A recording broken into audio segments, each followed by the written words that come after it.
Chapter है हमारे survival को लेकर। बहुत ही प्यारी कहानी से शुरुआत हो रही है इस चैप्टर की, तो चलो शुरू करते हैं। देखो यहाँ पर मोना और राजू अपनी अम्मा को हेल्प कर रहे हैं। Mona and Raju were helping amma to clean their house. Look at these things, clothes, utensils, food grains, combs, these bottle of honey, books, each of these has a use। तो इस तरीके से ये एक दूसरे को बता रहे हैं कि कपड़े, बर्तन, खाना, कंगा, बॉटल ऑफ हनी, बुक्स, हर एक का कोई ना कोई यूज है। सेड मोना, मोना बता रही है। That is why they are important, इसीलिए तो ये बड़े इंपॉर्टेंट है। जो चीज हमारे काम की होती है वही तो इम्पोर्टेंट है। सेड अम्मा, these are resources। What are resources? Was Raju's question to अम्मा। अब मम्मा ने, उनकी जो मम्मी थी अम्मा जिसे वो कहते थे, उन्होंने कहा कि इनको हम रिसोर्सेस कहते हैं, मतलब खजाना। तो राजू ने तुरंत क्वेश्चन पूछ लिया कि रिसोर्सेस का मतलब क्या होता है। उसने अम्मा से क्वेश्चन पूछा तो अम्मा ने जवाब दिया, anything that can be used to satisfy a need is a resource. और ऐसी कोई भी चीज जो हमारी कोई भी जरूरत को पूरा करने के लिए यूज होती है उसे हम रिसोर्स कहते हैं। रिप्लाइड अम्मा, look around you and observe, you will be able to identify many types of resources.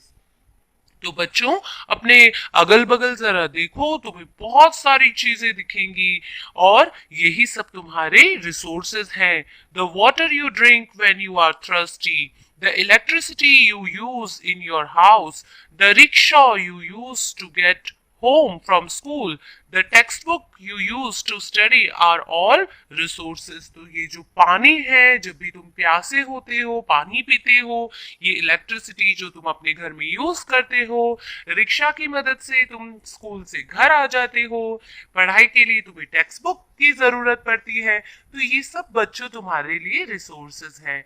Your father has prepared a tasty snack for you, the fresh vegetables he has used are also a resource। तो ये जो तुम्हारे पापा ने तुम्हारे लिए बड़ा ही tasty नाश्ता बनाया है, इसके अंदर भी फ्रेश वेजिटेबल्स है और ये जिसे तुम खाने वाले हो तो ये भी तुम्हारे लिए एक रिसोर्स ही है। तो इस तरह से अम्मा ने राजू को और मोना को समझाया कि उनके इर्द गिर्द जो भी चीजें हैं वो सब रिसोर्सेज हैं। यहाँ देखो बच्चों एक एक्टिविटी दे रखी है, लेट्स डू करके। List out 5 resources you use in your home and 5 you seen in your classroom. तो आपको क्या करना है, आपके घर में जो 5 रिसोर्सेज आप यूज करते हो और आपके क्लासरूम के 5 रिसोर्सेज जैसे कि चेयर हो गई, टेबल हो गई, फैन हो गई, लाइट हो गई, इस तरीके से आपको अपने 5 रिसोर्सेज लिखने हैं। तो यहाँ पे देखो, water, electricity, rickshaw, vegetable and text book have something in common. तो अब ये वाटर, इलेक्ट्रिसिटी, रिक्शा, फिर वेजिटेबल, टेक्स्ट बुक, इन सब में कुछ ना कुछ कॉमन तो है।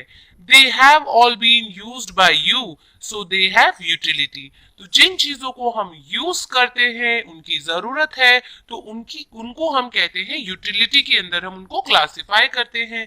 यूटिलिटी और यूजेबिलिटी यानी जिन चीजों को हम इस्तेमाल करते हैं, is what makes an object और सब्सटेंस अ रिसोर्स। किसी भी चीज को जब भी हम यूज करते हैं तो वो चीजें हमारी जरूरत की चीजें हो जाती है और उन्हीं को हम रिसोर्स कहते हैं। How does something become a resource? Raju ने फिर से पूछा कि कैसे कोई भी चीज हमारे लिए जरूरी हो जाती है, रिसोर्स बन जाती है। Raju now wanted to know. अम्मा told the children that things become resources only when they have a value। चीजें हमारे लिए तब जरूरी हो जाती हैं जब वो काम की होती है, उनकी कोई वैल्यू होती है। इट्स यूज और utility gives it a value. All resources have some value, said अम्मा। तो उनकी अम्मा कहती है कि हर एक चीज की कोई ना कोई वैल्यू होती है, कोई ना कोई जरूरत होती है और हर एक रिसोर्स की एक पर्टिकुलर वैल्यू होती है। अब वैल्यू का मतलब क्या होता है? किसी भी चीज की वैल्यू होना मतलब उसकी कीमत होना, वर्थ होना। तो value means worth. Some resources have economic value, जैसे कुछ रिसोर्सेज की वैल्यू हम पैसों से करते हैं। जैसे रिक्शा में बैठने के लिए हमें पैसे चाहिए, इलेक्ट्रिसिटी यूज करने के लिए हमें पैसे चाहिए, कुछ के लिए पैसे नहीं चाहिए, जैसे पानी यूज करने के लिए। अगर हम नदी का पानी यूज कर रहे हैं तो हम नदी को पे थोड़ी करते हैं। तो कुछ रिसोर्स के लिए इकोनॉमिक वैल्यू यानी पैसे देने पड़ते हैं, कुछ के लिए नहीं देने पड़ते। Value means worth. Some resources have economic value, some do not. For example metals may have an economic value. Metals मतलब हो गए धातु, यानी लोहा, गोल्ड, सिल्वर। अगर हमें इन्हें खरीदना है, हमें ये चाहिए, तो हमें इनकी कीमत चुकानी पड़ेगी। A beautiful landscape may not, लेकिन अगर आप एक खूबसूरत सा नजारा देख रहे हैं, कुदरती नजारा, तो उसके लिए आपको कोई भी कीमत नहीं चुकानी पड़ेगी। but both are important and satisfy human needs, और दोनों बहुत जरूरी है और दोनों इंसान की जरूरतों को पूरा करते हैं। Some resources can become economically valuable with time. Your grandmother's home remedies have no commercial value today, but if they are patented and sold by a medical firm tomorrow, they could become economically valuable. तो हम ऐसा मानते हैं बच्चों कि पुराने जमाने की, हमारे दादा परदादों की जमाने की जो चीजें होती है, उनकी अब हमें कोई जरूरत नहीं है, उनकी अब कोई वैल्यू नहीं है। लेकिन अगर हम उन्हें पेटेंटेड जगह पर बेच दें उनको, जैसे कोई म्यूजियम हो गया, जैसे कि गवर्नमेंट को सौंप दिया, तो उनकी बहुत ज्यादा वैल्यू हो जाएगी। देखो पेटेंट का मतलब क्या होता है, यहाँ ग्लॉसरी में दिया हुआ है। It means the exclusive right or any idea or invention. यानी कहते हैं ना कि हाँ, ये तो हमारे दादा परदादा के जमाने की तोप है, तो तोप जब तक आपके घर में पड़ी है तो आप उसे चलाने तो वाले नहीं हो, उसकी कोई वैल्यू नहीं है। लेकिन अगर आप उसको गवर्नमेंट को दे देते हो तो शायद गवर्नमेंट उसको म्यूजियम में रख दे, या उसका जो भी लोहा वगैरह उसको पिघला कर कुछ, मतलब उस समय का लोहा बहुत अच्छा होगा तो उसको पिघला कर कुछ और बना दे, तो उसकी वैल्यू क्या हो जाएगी बच्चों, बढ़ जाएगी। हम किसी और को उसका अधिकार दे रहे हैं, राइट दे रहे हैं। तो यहाँ पर देखो, time and technology are two important factors that can change substances into resources. तो समय और टेक्नोलॉजी ये दो इंपॉर्टेंट फैक्टर है जो रिसोर्सेज को चेंज कर सकता है। Both are related to the needs of the people. People themselves are the most important resources. तो समय और टेक्नोलॉजी दोनों रिसोर्सेज को चेंज कर सकता है। जैसे पानी की मदद से हमने इलेक्ट्रिसिटी डेवलप कर दी, हवा की मदद से हम लोग विंड मिल से भी इलेक्ट्रिसिटी जनरेट कर लेते हैं। तो टेक्नोलॉजी लगा ली, टाइम यानी हर बार जनरेशन टू जनरेशन हम लोग और इम्प्रूव होते जा रहे हैं। और इंसान भी तो एक तरह का रिसोर्स ही है। अगर कोई कंपनी चल रही है तो उसके अंदर इंटेलिजेंट लोग ही तो उस कंपनी का रिसोर्स है। It is their ideas, knowledge, inventions and discoveries that lead to the creation of more resources.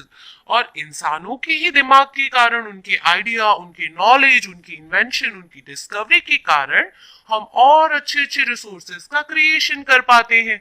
जैसे कि मैन मेड रिसोर्स, ऑटो से हम लोगों ने प्लेन बना लिया, प्लेन से स्पेस शटल। तो इस तरीके से क्रिएशन तो इनोवेटिव होते जा रहे हैं। ईच डिस्कवरी और invention leads to many others. The discovery of fire lead to the practice of cooking and other processes, while the invention of the wheel ultimately resulted in development of newer modes of transport.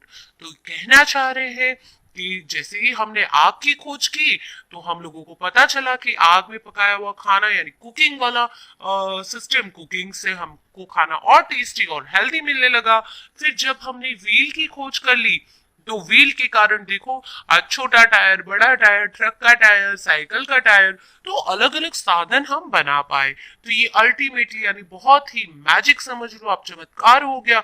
और इसमें हम लोग time to time update होते रहे। The technology to create hydroelectricity has turned energy in fast flowing water into an important resource. और hydro का मतलब होता है बच्चों पानी।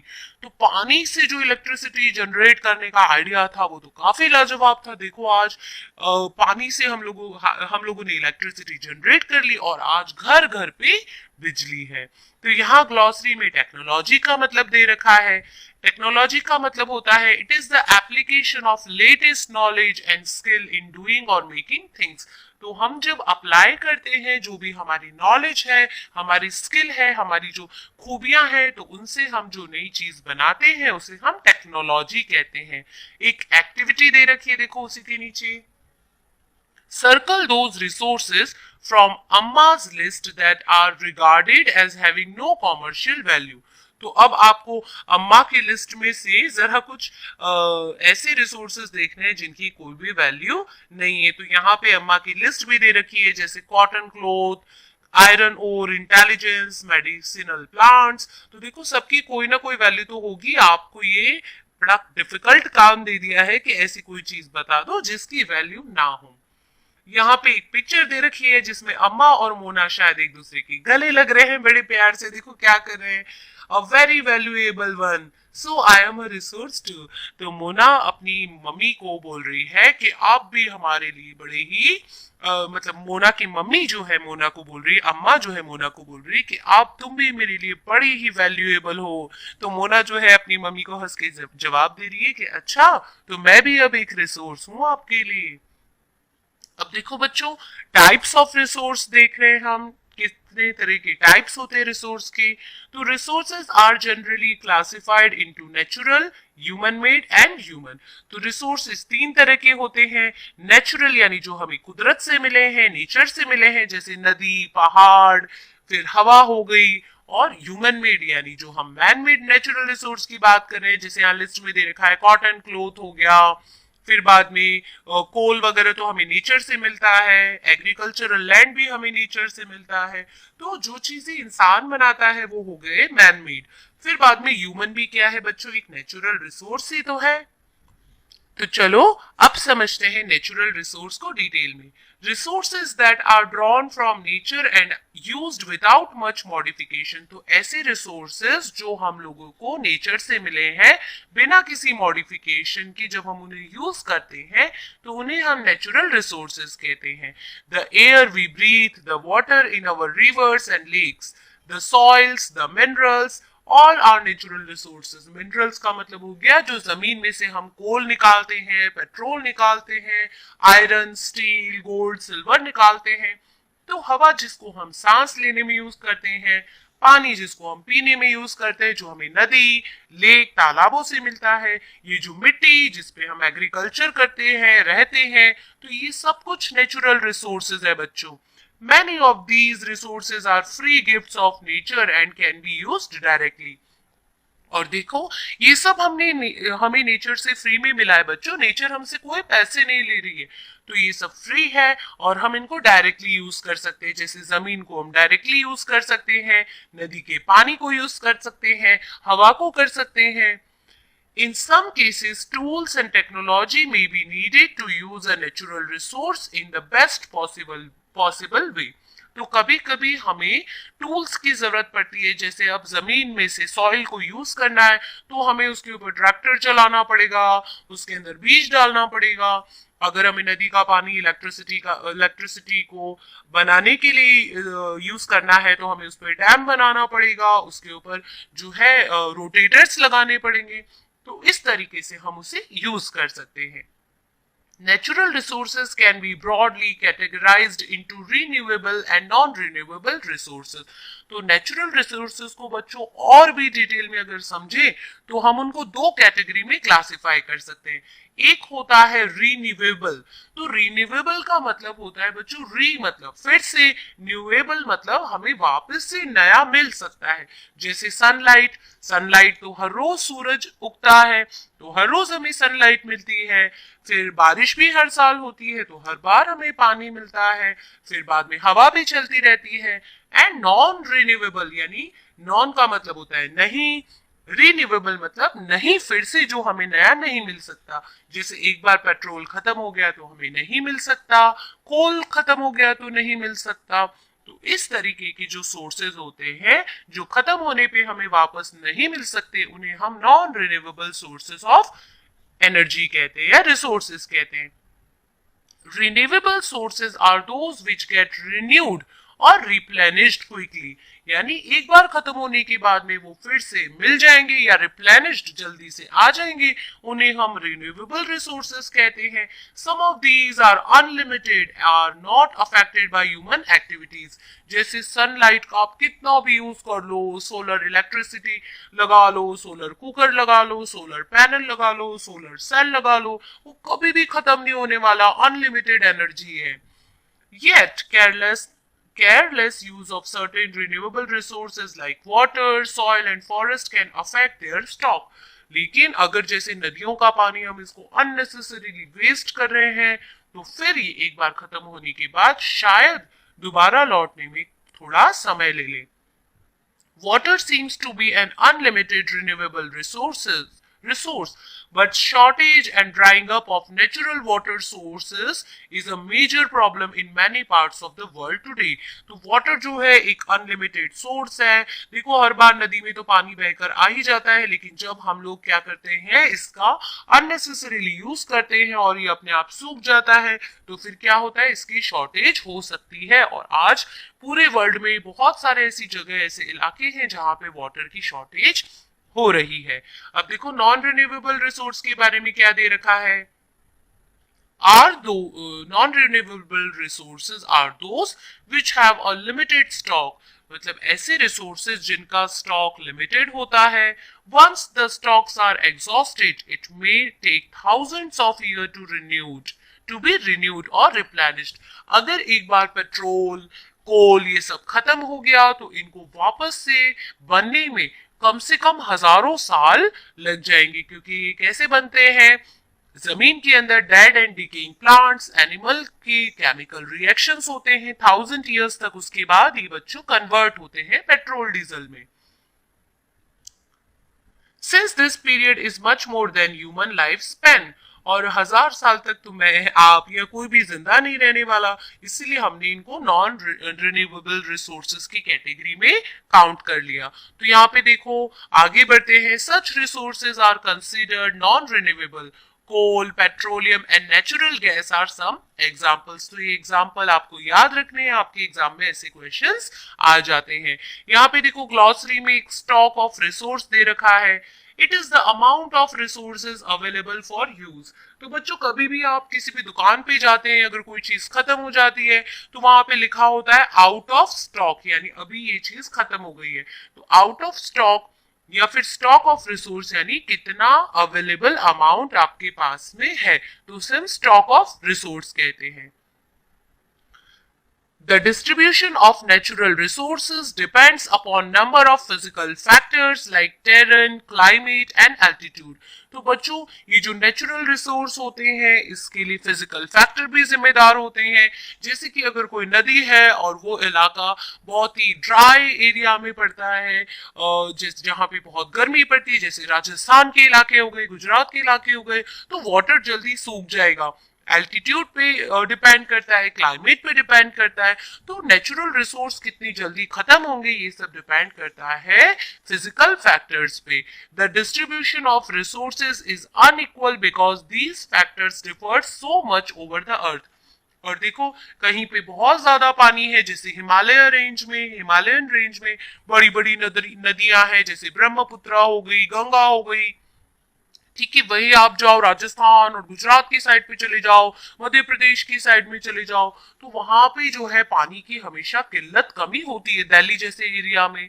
तो अनइक्वल डिस्ट्रीब्यूशन है, कहीं पे बहुत सारे पहाड़ है, कहीं पे पहाड़ ही नहीं है, तो जियोग्राफिकल डिस्ट्रीब्यूशन हर जगह पे अनइक्वल है।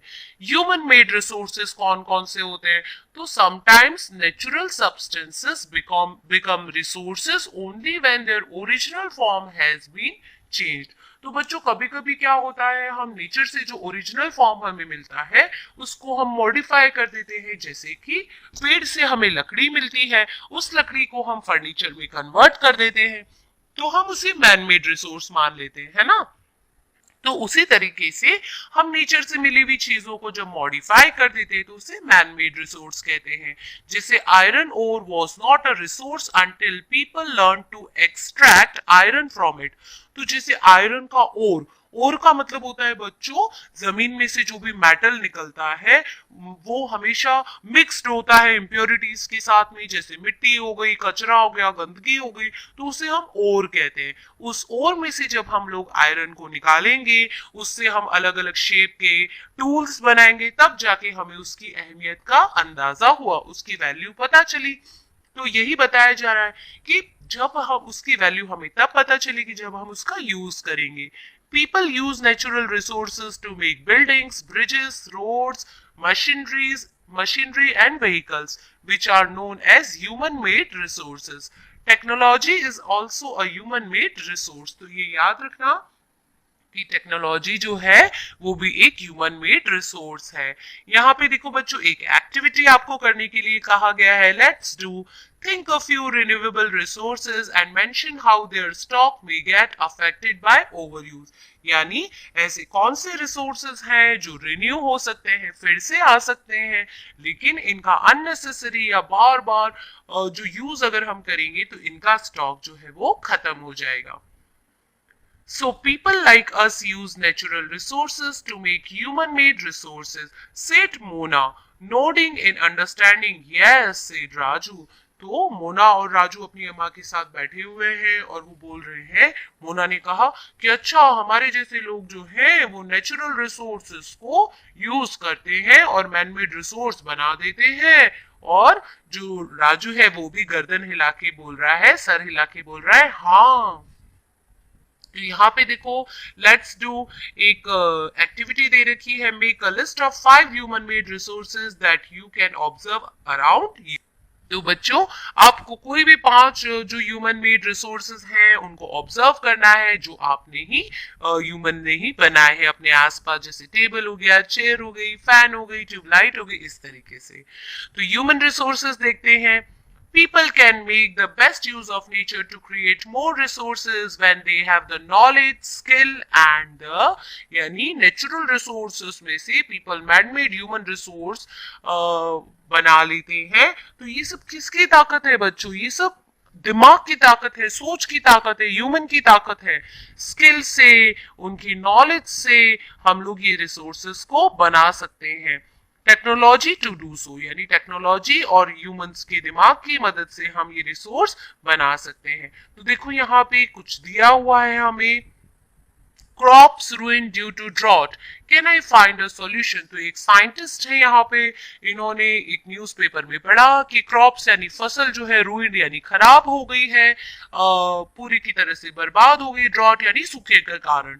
तो ये साइंटिस्ट सोच रहे हैं कि क्या मैं अगर बारिश ना हो हर साल और सूखे से ये फसल बिगड़ने से मैं बचा सकता हूँ। तो यहाँ पे लिखा है दैट इज इट, यानी उनको कुछ सोल्यूशन मिल गया। It's all thanks to the knowledge, education and skill we could find a solution. तो यहाँ पे जो साइंटिस्ट थी उन्होंने कोई सॉल्यूशन ढूंढ निकाला है और वो किसानों को बता रहे हैं। तो लोग जो किसान है वो कह रहे हैं कि ये सब नॉलेज, एजुकेशन और स्किल के कारण हो पाया। Read and ponder, humans are interdependent on each other. Farmers provide food grains to everyone. Scientists suggest various means to combat problems related to agriculture and improve farm production. तो बच्चों farmers जो है वो बहुत जरूरी हमारे प्राइमरी सेक्टर के सबसे इंपॉर्टेंट पिलर्स हैं। अगर फार्मर्स नहीं होंगे तो खाना नहीं होगा और खाना नहीं होगा तो लाइफ नहीं होगी।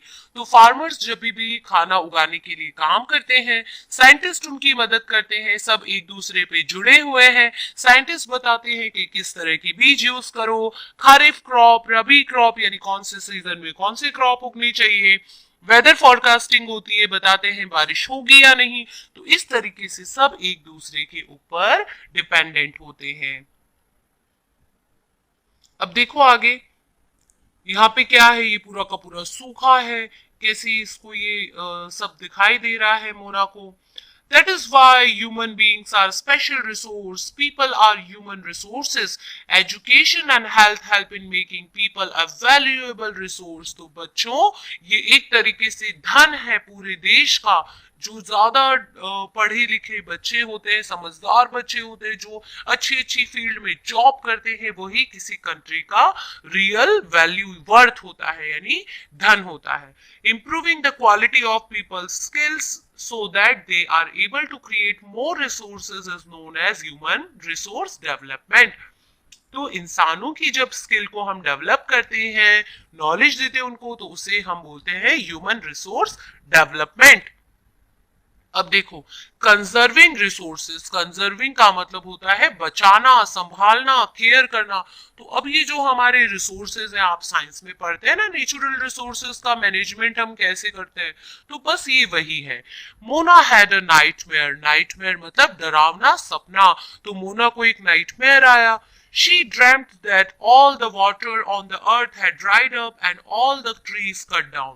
उसको एक बहुत बुरा सपना आया कि पूरा जो है अर्थ का पानी वो सूख गया है और सारे के सारे पेड़ों को काट दिया गया है। There was no shade and nothing to eat or drink. People were suffering and roaming around desperately looking for food and shade. और कहीं पे भी कोई छाया नहीं थी, कुछ भी पीने के लिए नहीं था, कुछ भी खाने के लिए नहीं था, और लोग बाग बहुत बुरी तरह से सफर कर रहे थे, बड़े परेशान थे और इधर से उधर घूम रहे थे, एक दूसरे को देख रहे थे और भूख और प्यास से तरस रहे थे। She told her mother about the dream. Amma, can this really happen? She asked. अब मोना ने ये जो डरावना सपना, ये नाइटमेयर देख लिया था, तो उसने अपनी मम्मी को बताया, अम्मा को बताया, और बोला अम्मा क्या ये सच में हो सकता है? वो बहुत डर गई थी। तो अम्मा ने उसको रिप्लाई दिया, यस, अम्मा replied, if we are not careful then even renewable resources can become very scarce and the non-renewable ones can definitely get exhausted. तो अब अम्मा जो थी उन्होंने उसको समझाया कि बेटा अगर हम लोग केयरफुल नहीं रहेंगे, अंधाधुन बेफिजूल में ये सारे रिसोर्सेज को यूज करते रहेंगे, तो जो नॉन रिन्यूएबल तो खत्म हो ही जाएंगे, लेकिन रिन्यूएबल भी बहुत ज्यादा कम हो जाएंगे। तो यहाँ पे उन्होंने कहा what can we do it, Raju ने पूछा, तो हम क्या कर सकते हैं? लॉट्स, रिप्लाइड अम्मा, तो बहुत कुछ कर सकते हैं। Using resources carefully can giving them time to get renewed is called resource conservation. यानी अगर हम लोग सोच समझकर और समय समय पे जरूरत के हिसाब से रिसोर्सेज को यूज करेंगे, तो रिसोर्सेज को वापस इकट्ठा होने के लिए टाइम मिल जाएगा। इसी को हम बच्चों रिसोर्स कंजर्वेशन कहते हैं। तो 1 मार्क में डेफिनेशन आ सकती है। Balancing the need to use resources and also conserve them for the future is called sustainable development. तो बच्चों अपनी नीड को बैलेंस करना, यानी सिर्फ सारा दिन इलेक्ट्रिसिटी पे डिपेंडेंट रहने से अच्छा थोड़ा बहुत हम लोग अगर सोलर एनर्जी के ऊपर डिपेंडेंट रहे, विंड एनर्जी के ऊपर डिपेंडेंट रहे, और इस तरीके से ऑल्टरनेट सोर्सेज ऑफ एनर्जी को ध्यान दें, जैसे कुकिंग गैस का यूज ना करते हुए अगर हम सोलर कुकर का यूज करें, तो हम इस तरीके से जो हमारे रिन्यूएबल रिसोर्सेज हैं उनको एक समय दे देंगे और अच्छे से रिचार्ज होने का। और इसी तरह की जो डेवलपमेंट होती है उसे हम सस्टेनेबल डेवलपमेंट कहते हैं। There are many ways of conserving resources. तो बहुत सारे ऐसे तरीके हैं जिनसे हम रिसोर्सेज को कंजर्व कर सकते हैं। बच्चों देखो यहाँ पे ग्लॉसरी में आपको सस्टेनेबल डेवलपमेंट का मीनिंग भी समझाया हुआ है। Carefully utilising resources so that besides meeting the requirements of the present also takes care of future generation. तो बच्चों अगर हम लोग केयरफुली यानी बहुत ध्यान से रिसोर्सेज का यूज करेंगे, तो आज और कल आने वाले कल यानी फ्यूचर में भी हमारी फ्यूचर जनरेशन को भी इन रिसोर्सेज का लाभ मिल सकेगा। अब देखो, each person can contribute by reducing consumptions, recycling and reusing things. Ultimately it makes a difference because all our lives are linked. तो बच्चों अगर हर इंडिविजुअल, हर एक पर्सन अपने अपने हिस्सेदारी की जिम्मेदारी को समझे, अपने अपने हिस्से की जिम्मेदारी को समझे, और जो भी वो कंजम्पशन यानी यूज करते हैं, जैसे अंधाधुन पानी यूज करते हैं, अंधाधुन बिजली यूज करते हैं, अगर इन सब में वो रिड्यूस, रिसाइकल कर दे, जैसे पेपर हो गए, पेड़ कटने से पेपर बनते हैं, पेपर को रिसाइकल करके यूज करें, तो इन चीजों से हम लोग क्या कर सकते हैं? रिसोर्सेज को बचा सकते हैं। That evening the children and their friends made packets and shopping bags out of old newspapers, discarded clothes and baskets from bamboo sticks. उस शाम को दोनों बच्चों ने उनके दोस्तों ने मिलकर जो पुराने कपड़े थे उनसे न्यूज़पेपर से सबसे बैग्स वगैरह बना लिए, पेपर बैग्स वगैरह बना लिए और फिर बम्बू स्टिक से बास्केट बना लिए। We will give a few to every family we know, said Mona. और मोना ने कहा कि हमने ये जो सब चीजें बनाई है इनको हम उन फैमिलीज को दे देंगे जिनको हम जानते हैं। After all it is for a very good cause, और ये बहुत ही अच्छा कॉज है, बहुत ही अच्छा काम है, कर्म है। और ये कहा मुस्तफा ने, to save our resources and to keep our earth alive. Mustafa ने कहा कि बहुत जरूरी है हमारे रिसोर्सेज को, हमारे अर्थ को जिंदा रखने के लिए। I am going to be very careful not to waste paper, said Jessie। और जेसी ने कहा कि भाई मैं तो बड़ा ध्यान रखने वाली हूँ, ये पेपर अब मैं बिल्कुल भी बर्बाद नहीं करूंगी। Many trees are cut down to make paper, she explained। उसने कहा कि हम पेपर का यूज करते हैं, इसके कारण बहुत सारे पेड़ जो है वो काट दिए जाते हैं। I will see that electricity is not wasted in my house, said Mustafa. Mustafa ने कहा कि हर पल हर क्षण मैं ध्यान रखूंगा कि मेरे घर में जो है इलेक्ट्रिसिटी वेस्ट ना हो, जब उसका यूज ना हो तो मैं उनको टाइम पे बंद कर दूं स्विचेस को। Electricity comes from water and coal, क्योंकि इलेक्ट्रिसिटी पानी और कोल की मदद से बनाई जाती है। अब देखते हैं बच्चों आगे। I will make sure that water is not wasted at home, said आशा। आशा ने कहा कि मैं अपने घर में पूरा ध्यान रखूंगी कि बिल्कुल भी पानी की बर्बादी ना हो। Every drop of water is precious।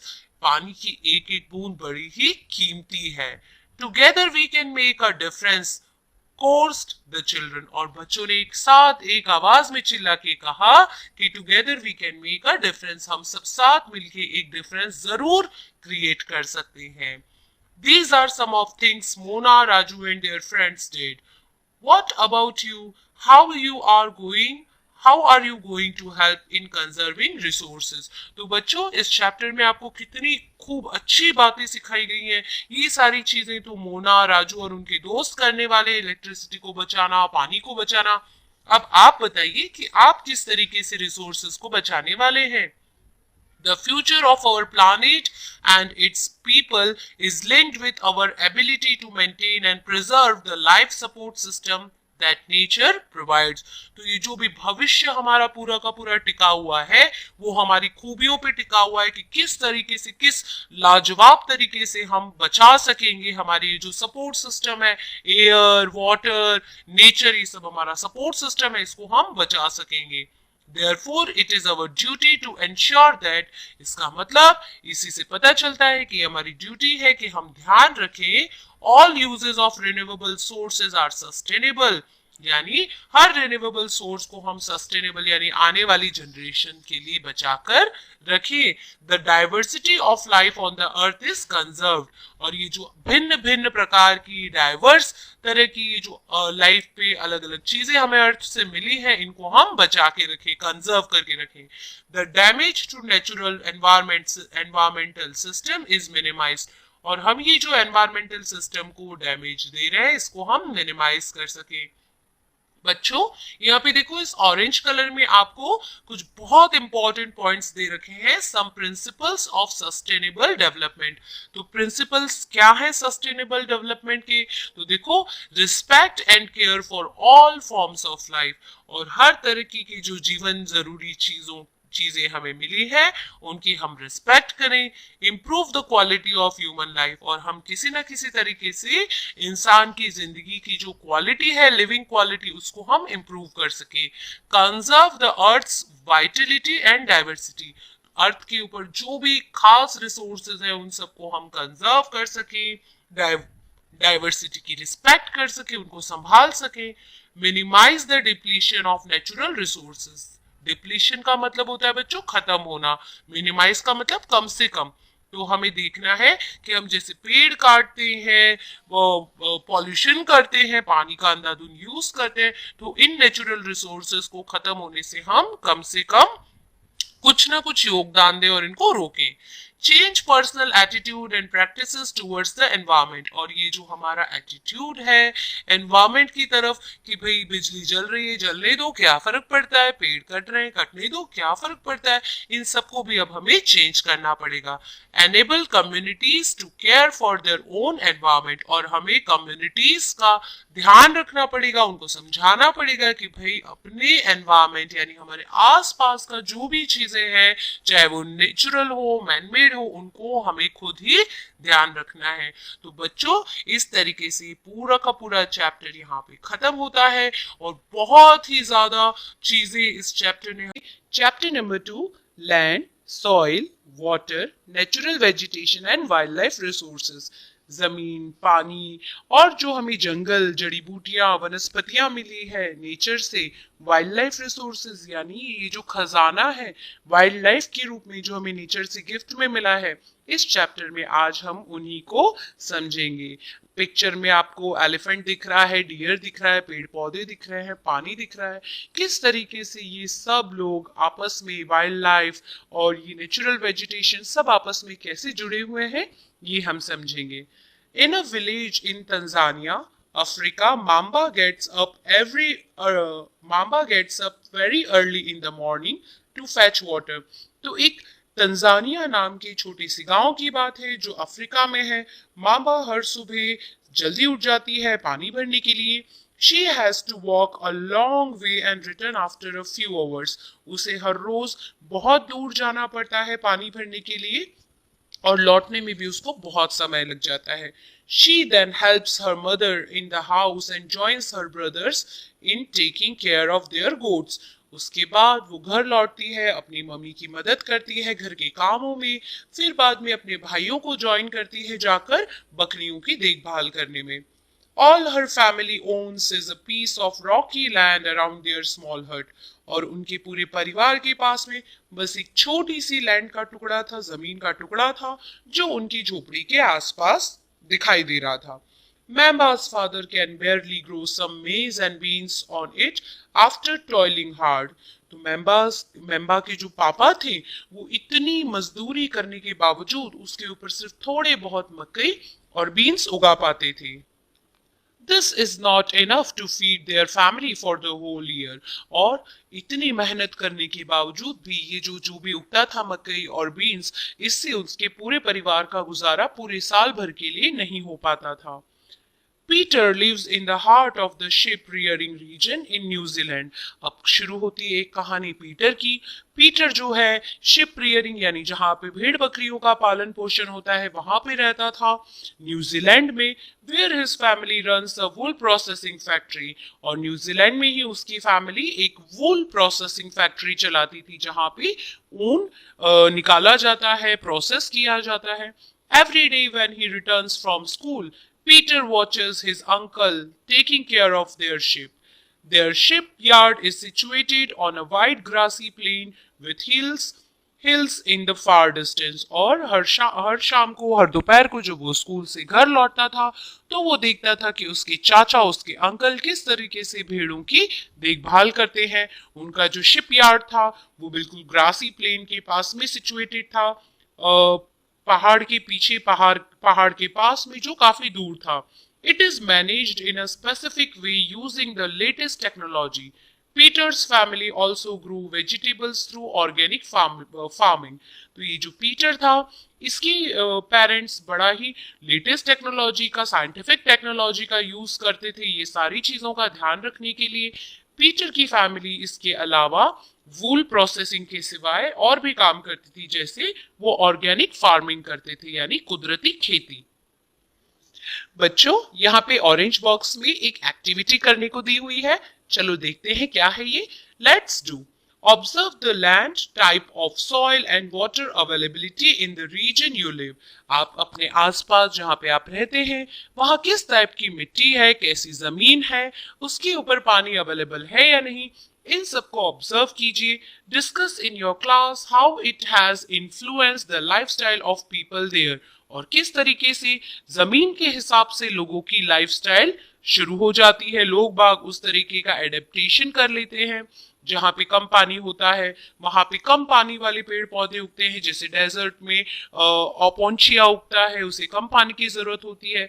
वैसे ही साउथ में अगर हम देखें जहाँ पे कोस्टल रीजन ज्यादा है, ज्यादा पानी है, तो वहां पे हमेशा हम राइस उगाते हैं। तो ये सब डिपेंड करता है लैंड पर, सॉइल पर, वाटर की अवेलेबिलिटी पे। Mamba and Peter stay in two different parts of the world and lead very different lives. तो माम्बा और पीटर जो है दोनों अलग अलग हिस्सों में रहते हैं, दोनों की लैंड का, वाटर का, सब कुछ अलग अलग तरीके का डिस्ट्रीब्यूशन किया है नेचर ने, और इसीलिए इनकी जिंदगी भी बिल्कुल डिफरेंट है। This difference is because of the differences in the quality of land, soil, water, natural vegetation, animals, and the uses of technology. The availability of such resources is the main reason places differ from each other. तो ये जो resources, ये जो खजाना है, chapter number 1 में हमने पढ़ा था रिसोर्सेज का मतलब खजाना होता है जो हमें गिफ्ट में मिला है नेचर से। अगर किसी के पास में पानी ही नहीं है, जमीन ही नहीं है ढंग की, तो फिर वो भला फसल कैसे उगा पाएगा।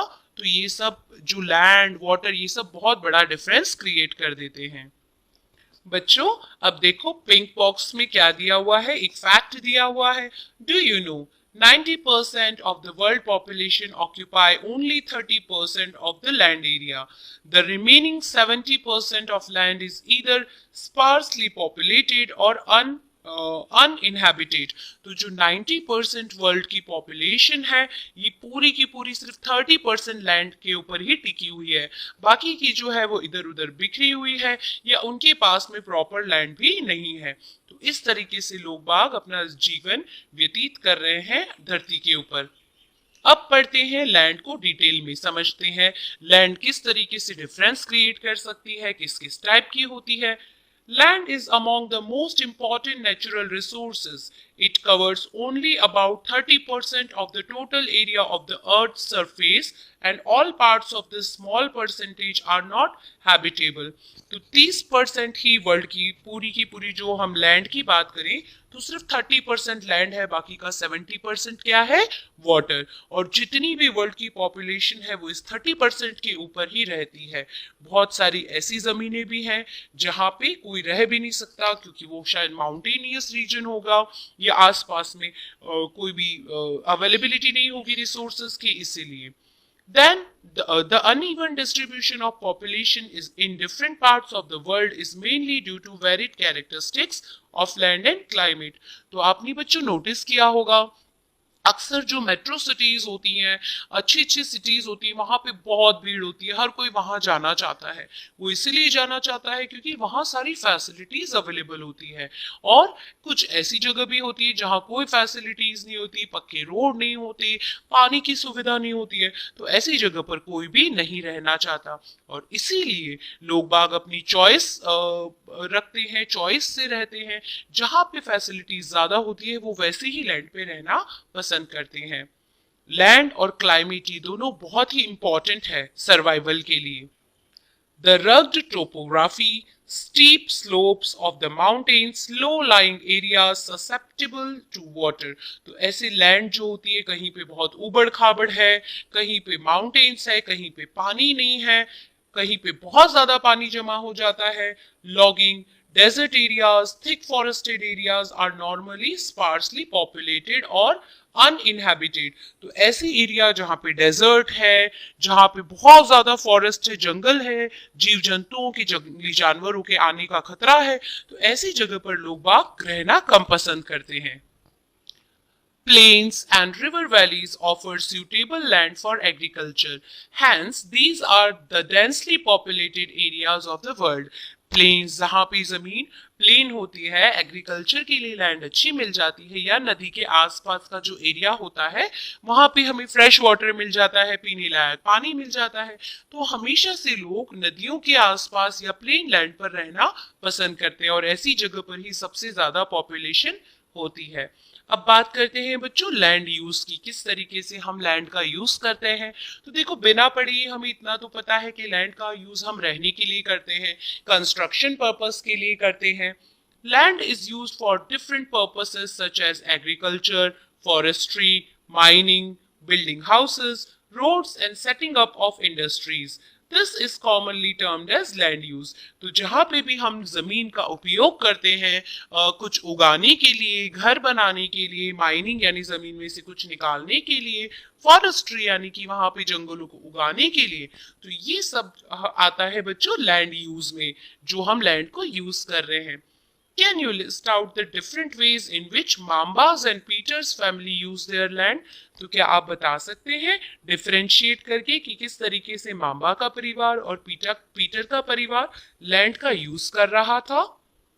The use of land is determined by physical factors such as topography, soil, climate, minerals and availability of water. तो बच्चों जमीन का यूज हम कैसे कर पाएंगे? अगर जमीन बिल्कुल जहाँ पे पानी ही नहीं है, कुछ है ही नहीं, तो वहां पे खेती तो हो नहीं सकती, शायद हम कंस्ट्रक्शन ही कर लें. तो इस तरीके से डिपेंड करता है क्लाइमेट पे, मिनरल्स पे, अवेलेबिलिटी ऑफ वाटर पे कि हम जमीन का यूज कैसे कर पाएंगे. Human factors such as population and technology are also important determinants of land use pattern. तो टेक्नोलॉजी भी इसके लिए बहुत इंपॉर्टेंट है. अगर जमीन में से हमें कोई मिनरल्स निकालने हैं, पेट्रोलियम प्रोडक्ट्स निकालने हैं, तो उसके लिए पहले हमें सर्वे करना पड़ता है, देखना पड़ता है कि उसकी क्वांटिटी कितनी है. अगर ज्यादा क्वांटिटी है तो ही हम उसे निकाल सकते हैं. छोटी मोटी क्वांटिटी के लिए हम जमीन को डिग नहीं कर सकते, उससे जमीन को बहुत ही नुकसान पहुंचता है. तो ये Salzburg in Austria. Notice in how many ways the land has been used in above picture. तो कैसे कहीं पे बिल्डिंग्स बनी हुई है, कहीं पे एग्रीकल्चर हो रहा है, कहीं पे फॉरेस्ट भी उगाया गया है, ऐसा दिखाई दे रहा है. Land use in selected countries. तो यहाँ पर Australia, Brazil, Canada, China, France, India, Japan, Russia, UK, USA, तो अलग अलग करके टोटल 11 जो कंट्री है, देखो 1 2 3 4 5 6 7 8 9 10 कंट्रीज यहाँ पर है. और 10 कंट्रीज किस तरह से क्रॉप लैंड उगाने के लिए, पैस्चर यानी कि अपने जानवरों को चराने के लिए जो लैंड यूज की जाती है, फॉरेस्ट के लिए और अदर यूजेस के लिए यहाँ पे लैंड का जो मेजरमेंट है, जो हमने मेजर कर रखा है कि किस हिस्से में कितना लैंड दिया हुआ है, वो दे रखा है. तो देखो क्रॉपलैंड भी इंडिया 57% यूज करता है, 4% पैस्चर के लिए यानी चराने के लिए अपने जानवरों को, फॉरेस्ट एरिया सिर्फ 22% है और अदर यूजेस के लिए 17% है. तो ये आपको एक तरीके का कंपेयरिंग लिस्ट दे रखा है कि किस कंट्री में कैसे लैंड की डिस्ट्रीब्यूशन हुई है. फिर बच्चों नीचे देखो, study the above table and answer the following question. तो टेबल के ऊपर से आपको यहाँ पे दो क्वेश्चंस पूछे हुए हैं. Name the countries having the highest percentage of land under cropland, forest, pasture and other uses. तो यहाँ पे आपको कंट्री का नाम बताना है जिसके पास सबसे हाईएस्ट परसेंटेज ऑफ लैंड है अलग अलग फील्ड्स में. How would you relate the land use patterns of these countries with the probable economic activities? तो आप कैसे रिलेट कर सकेंगे कि किस कंट्री को सबसे ज्यादा फायदा हो रहा होगा, किस कंट्री को इकोनॉमिक यानी पैसे के मामले में, जहां पे क्रॉपलैंड ज्यादा होगा, ज्यादा चीजें उगा सकते हैं, तो उस इकोनॉमिकली वो कंट्री ज्यादा स्ट्रांग होगा, प्रॉफिटेबल में होगा, प्रॉफिट होगा उस कंट्री को ज्यादा. अब बात करते हैं, land can also be divided on the basis of private land and community land. तो प्राइवेट लैंड यानी हमारा जो घर होता है वो हमारे नाम पर होता है, वो जमीन हमारे नाम पर रजिस्टर है. अगर कोई ग्राउंड है जैसे कि म्यूनिसिपैलिटी ग्राउंड हो गया या फिर कोई कॉमन प्लॉट हो गया, तो वो कम्युनिटी का लैंड होता है, वहां पे हर किसी का अपना हिस्सा होता है, सब कोई उसे यूज कर सकते हैं. Private land is owned by individuals, whereas community land is owned by the community or for common uses like collection of fodder, fruits, nuts or medicinal herbs. तो बच्चों प्राइवेट लैंड वो हो गया जो हमारे मतलब इंडिविजुअल लोगों के नाम पे होता है, जैसे खुद का पर्सनल घर हो गया, खुद की पर्सनल बिल्डिंग हो गई. और कम्युनिटी लैंड वो होता है जैसे कि कोई पार्क हो गया, तो ये सभी लोगों का होता है, इसमें सभी का हिस्सा होता है, सभी का हक होता है. These community lands are also called common property resources. In community lands को हम common property resources भी कह सकते हैं, जो सभी की है, सभी उसको यूज कर सकते हैं, वो किसी भी एक इंडिविजुअल की नहीं हो सकती. People and their demands are ever growing, but the availability of land is limited. आज जैसे जैसे पॉपुलेशन बढ़ती जा रही है, डिमांड भी लैंड की बढ़ती जा रही है, मगर availability of land is limited. पूरे वर्ल्ड में सिर्फ 30% लैंड है, उसमें अब लैंड की अवेलेबिलिटी तो ज्यादा नहीं हो सकती, लेकिन डिमांड तो दिन पर दिन बढ़ती जा रही है। The quality of land also differs from place to place. People started encroaching the common lands to build up commercial areas, housing complexes in the urban areas, and to expand the agricultural land in the rural areas. Today, the vast changes in the land use pattern also reflect the cultural changes in our society. शहरों में लोग बाग जो private land है उसको बेचकर commercial land बनाने की कोशिश कर रहे हैं। कमर्शियल मतलब अगर किसी के पास में एक छोटी सी जमीन है तो वहां बड़े बड़े कॉम्प्लेक्सेस बनाए जा रहे हैं, मल्टीप्लेक्सेस बनाए जा रहे हैं, बिल्डिंग्स बनाए जा रहे हैं ताकि ज्यादा प्रॉफिट मिल सके। एग्रीकल्चरल लैंड्स को खत्म किया जा रहा है प्रॉफिट कमाने के लिए। आज ये जो लैंड पैटर्न में आप डिफरेंस देख रहे हैं, ये भी कल्चरल चेंजेस के कारण आप महसूस कर रहे हैं।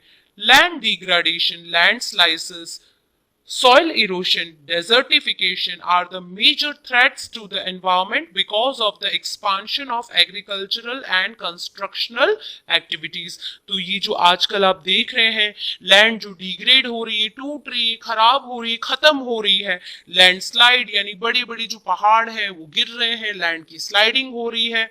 सॉइल इरोशन, इरोशन का मतलब होता है सॉइल का जो सरफेस होता है, टॉप मोस्ट सरफेस, उसका एक जगह से दूसरी जगह चले जाना ड्यू टू वाटर, यानी अगर बाढ़ आ रही है तो एक जगह की अच्छी मिट्टी दूसरी जगह बह जा रही है, या फिर हवा के कारण एक जगह की मिट्टी दूसरी जगह उड़ के चली जाती है। डेजर्टिफिकेशन, डेजर्टिफिकेशन का मतलब होता है जो हमारी एग्रीकल्चरल लैंड भी है वो अब धीरे धीरे डेजर्ट में कन्वर्ट होती जा रही है। तो इन सब के कारण लैंड के ऊपर बहुत ही खतरा है, इससे हमारा एनवायरनमेंट भी खराब हो जाएगा। because of the expansion of agricultural and constructional activities। तो अब हम क्या कर रहे हैं, जंगलों को खत्म कर रहे हैं ताकि हम एग्रीकल्चर कर सकें, और हम लोग कंस्ट्रक्शनल एक्टिविटीज ज्यादा से ज्यादा किए हुए हैं। हर एक चीज को हम अर्बनाइजेशन में इंक्लूड करना चाहते हैं, अर्बन एरिया में इंक्लूड करना चाहते हैं। हर जगह हम पक्की सड़कें बना रहे हैं, बिल्डिंग्स बना रहे हैं जो लैंड को बहुत ही नुकसान पहुंचा रही है। बच्चों, यहाँ पर एक एक्टिविटी दे रखी है, talk to some elderly person in your family और neighbourhood and collect information about changes in the land use over years. तो यहाँ पे कहा गया है कि अपने बड़ों से या अपने आसपास में जो भी बुजुर्ग हैं उनसे बातचीत करो और पता लगाने की कोशिश करो कि पहले की जमीन कैसे हुआ करती थी और अब जमीन कैसी हो गई है। इसके हिसाब से आप अंदाजा लगाओ कि किस तरीके से सब कुछ चेंज हो रहा है।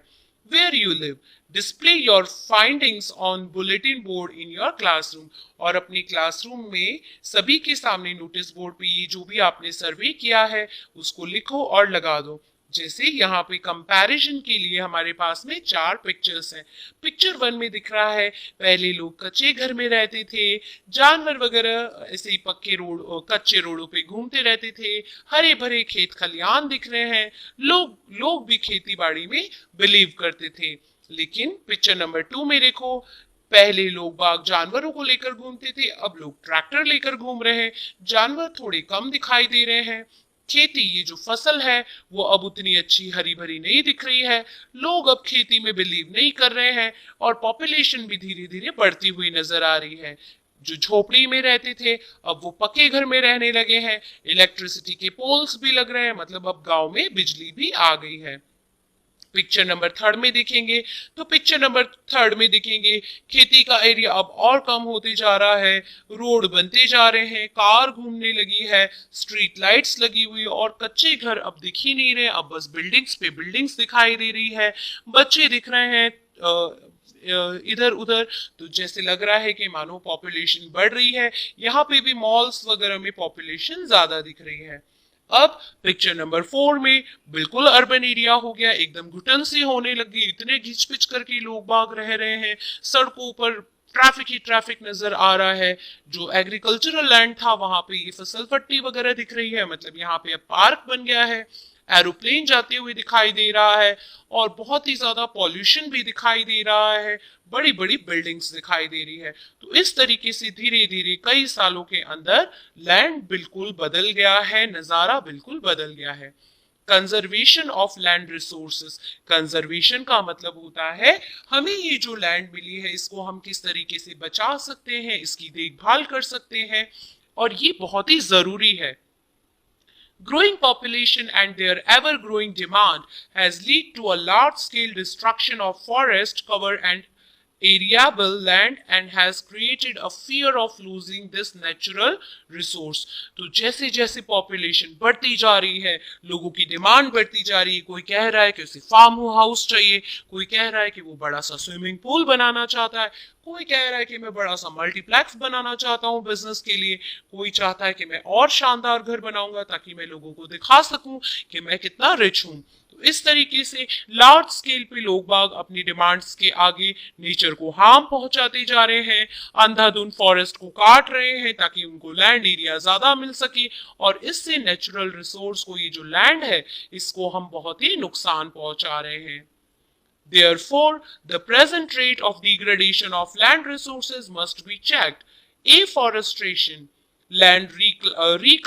reclamation, regulated use of chemical pesticides and fertilizers, and checks of overgrazing are some of the common methods to conserve land।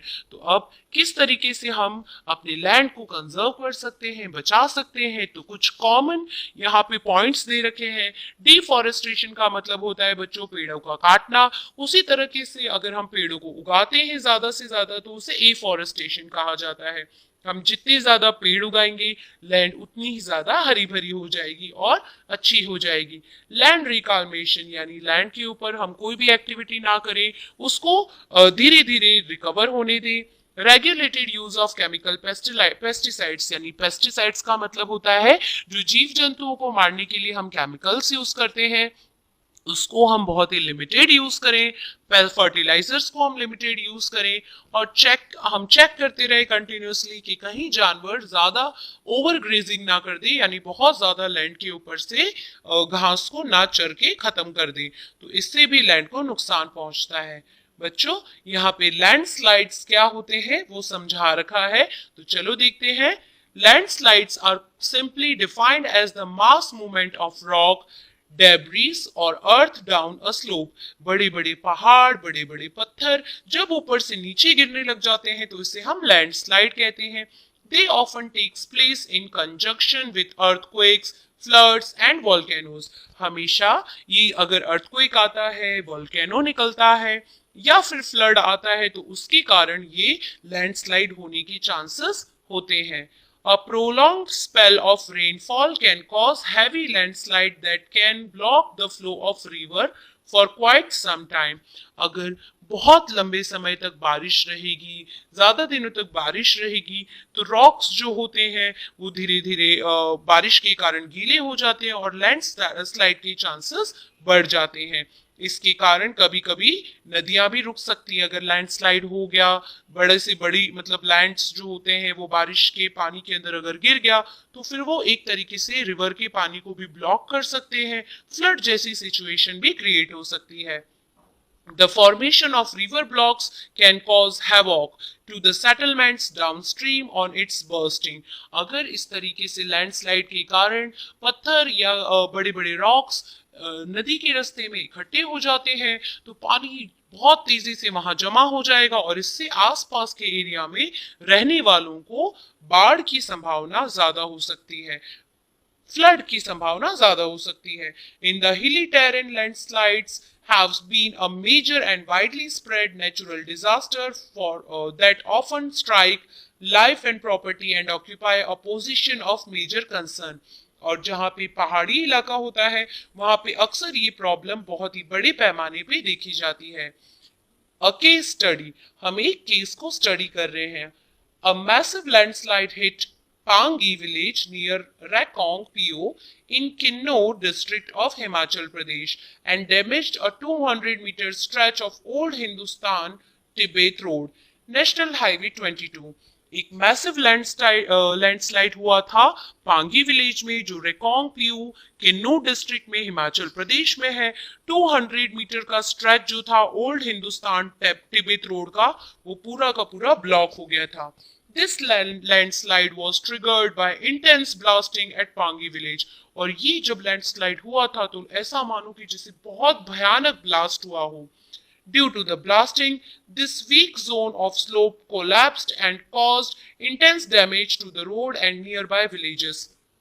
जब ये लैंडस्लाइड हुआ, इतना ज्यादा तेजी से ये लैंड ऊपर का रॉक पूरा का पूरा नीचे आ गिरा, पूरा का पूरा आसपास के एरिया का लैंड हिल चुका था, रोड कोलैप्स हो गई थी, रोड टूट गई थी और बहुत ही ज्यादा डैमेज हुआ था विलेज में। The Pangi village was completely vacated to avoid any possible loss of life। और इसी के कारण डर कर लोगों से वहां के एरिया को खाली करवा दिया गया था, ताकि अगर और भी बारिश के कारण अगर कहीं और भी लैंडस्लाइड होने वाला हो तो किसी की जान भी खतरे में ना डाली जाए। अब बात करते हैं माइग्रेशन मैकेनिज्म की। माइग्रेशन का मतलब होता है बच्चों एक जगह से दूसरी जगह जाना। अक्सर आपने नोटिस किया होगा कि अगर कोई ऐसी जगह पर जहां पर नेचुरल डिजास्टर का कोई खतरा हो जाता है तो लोग उस जगह को छोड़ देते हैं और माइग्रेट कर जाते हैं। Advancement in scientific techniques has empowered us to understand what factors causes landslides and how to manage them। Some broad migration techniques of landslides are as follows। अब हम लोगों के पास में इतनी साइंटिफिक टेक्निक्स है कि हमें ये पता चल गया है किस कारण से लैंडस्लाइड होते हैं और हम इससे कैसे बच सकते हैं। अगर बहुत तेजी से बारिश हो रही है और लंबे दिनों तक बारिश हो रही है तो हमें इतना पता चल जाता है कि माउंटेन्स के आसपास रहने वाले लोगों को वो जगह छोड़ देनी चाहिए, क्योंकि कभी ना कभी उनके साथ कोई ना कोई अनहोनी हो सकती है। तो hazard mapping locate area prone to landslides, hence such area can be avoided for building settlements। तो हजार्ड यानी जो भी कोई डिजास्टर होने वाला है उसका मैपिंग किया जा सकता है, वो पॉसिबल है। इससे पता चल जाता है कि ऐसे एरिया में हमें घर बनाना चाहिए या नहीं बनाना चाहिए। Construction of retention wall to stop land from slipping. और इस तरह की वॉल्स बनाई जाती है। अक्सर आपने बच्चों पहाड़ी इलाके के आसपास देखी होगी, फिगर में भी आपको दिखाई दे रहा है, जहां पे माउंटेन्स होते हैं, जैसे महाराष्ट्र में माउंटेन्स है, राजस्थान में माउंटेन्स है, माउंट आबू, हिमाचल प्रदेश, ऐसी ऐसी जगह पर जहां पे माउंटेन्स है वहां अक्सर नेट बांध दी जाती है, बड़ी बड़ी दीवारें बना दी जाती है, ताकि अगर कोई रॉक ऊपर से नीचे गिरने की कोशिश भी करे तो उसे रोका जा सके। Increase in the vegetation cover is an effective way to arrest landslide। जितनी ज्यादा हम पेड़ों को उगाएंगे, वेजिटेशन कवर होगा, उतना ज्यादा लैंडस्लाइड को हम रोक सकेंगे और उससे बच सकेंगे। The surface drainage control works are implemented to control the movement of landslide along with rainwater and spring flow। तो जो सरफेस ड्रेनेज कंट्रोल होता है, ज्यादा से ज्यादा पानी ऐसे रॉकी एरिया में ना पहुंचे ना जाए, तो इस तरीके का ड्रेनेज सिस्टम बनाया जाता है ताकि पानी जमा होकर रॉक्स को मजबूर ना करे टूट कर गिरने के लिए। तो बच्चों इस तरीके से हम लैंड को कंजर्व कर सकते हैं। नेक्स्ट टॉपिक है सॉइल, इज कॉल्ड सॉइल। तो ये जो लैंड के ऊपर जो थिन लेयर होती है, पतली सी लेयर होती है मिट्टी की, उसे हम कहते हैं soil. It is closely linked to the land. Landforms determine the type of soil. अलग अलग लैंडफॉर्म्स बताते हैं कि सॉइल किस टाइप की होगी, जैसे माउंटेन वाला जो लैंड होता है या फिर कोस्टल लैंड होता है, उसके हिसाब से वहां की मिट्टी भी अलग अलग होती है। Soil is made up of organic matter. ये जो सॉइल होता है बच्चों, ये एनिमल्स के मर जाने के बाद में माइक्रो ऑर्गेनिजम्स के कारण, फर्टिलाइजर्स, फिर बाद में मैन्यूअर्स के कारण, वेजिटेबल पील्स के कारण, हर तरह के वेदर क्लाइमेट को सह कर ये सॉइल बना होता है। Soil is made up of organic matter, minerals and weatherant rocks found on the earth। This happens through the process of weathering।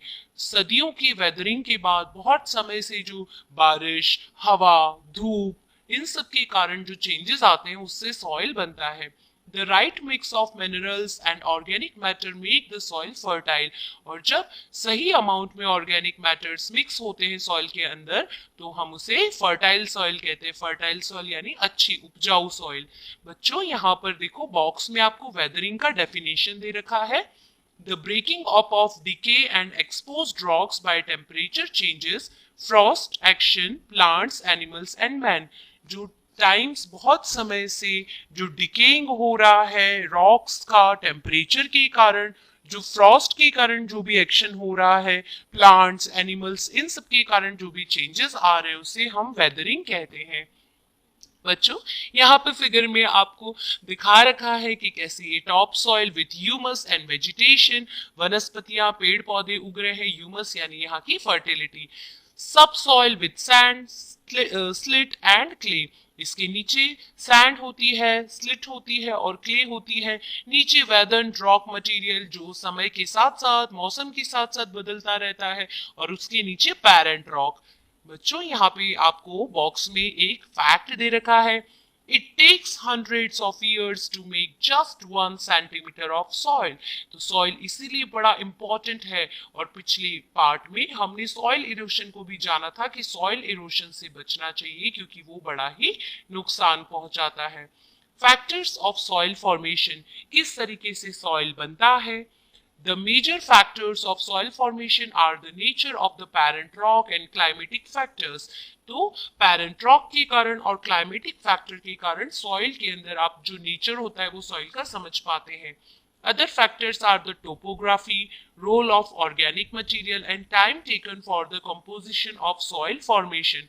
All this differ from place to place. हर जगह की soil बच्चों अलग अलग होती है. जैसे नदी के आसपास की सॉइल बड़ी ही फर्टाइल होती है, वहां पे अच्छे से एग्रीकल्चर हो सकता है. डेजर्ट के आसपास की जो सॉइल होती है या डेजर्ट की खुद के ऊपर की जो सॉइल होती है वो टोटली इनफर्टाइल होती है, वहां पे फर्टिलिटी नहीं होती, वहां पे हम कुछ भी नहीं उगा सकते. तो देखो यहाँ पे एक माइंड मैप बना हुआ है. कैसे सॉइल पैरेंट रॉक पर डिपेंड करता है, क्लाइमेट पे डिपेंड करता है, टाइम पे डिपेंड करता है. Flora, fauna and micro organism.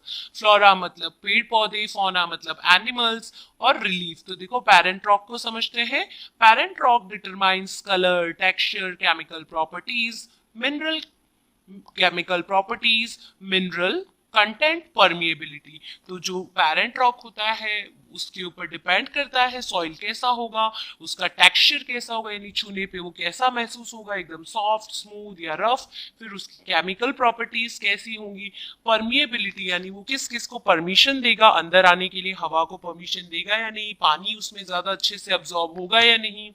Climate की बात करते हैं तो क्लाइमेट में देखो temperature, rainfall, influence of weathering and humus. कैसा आप देखिए डेजर्ट में कम से कम बारिश होती है, कोस्टल रीजन पे ज्यादा से ज्यादा बारिश होती है, ट्रॉपिकल रेन फॉरेस्ट में भी बहुत अच्छी बारिश होती है.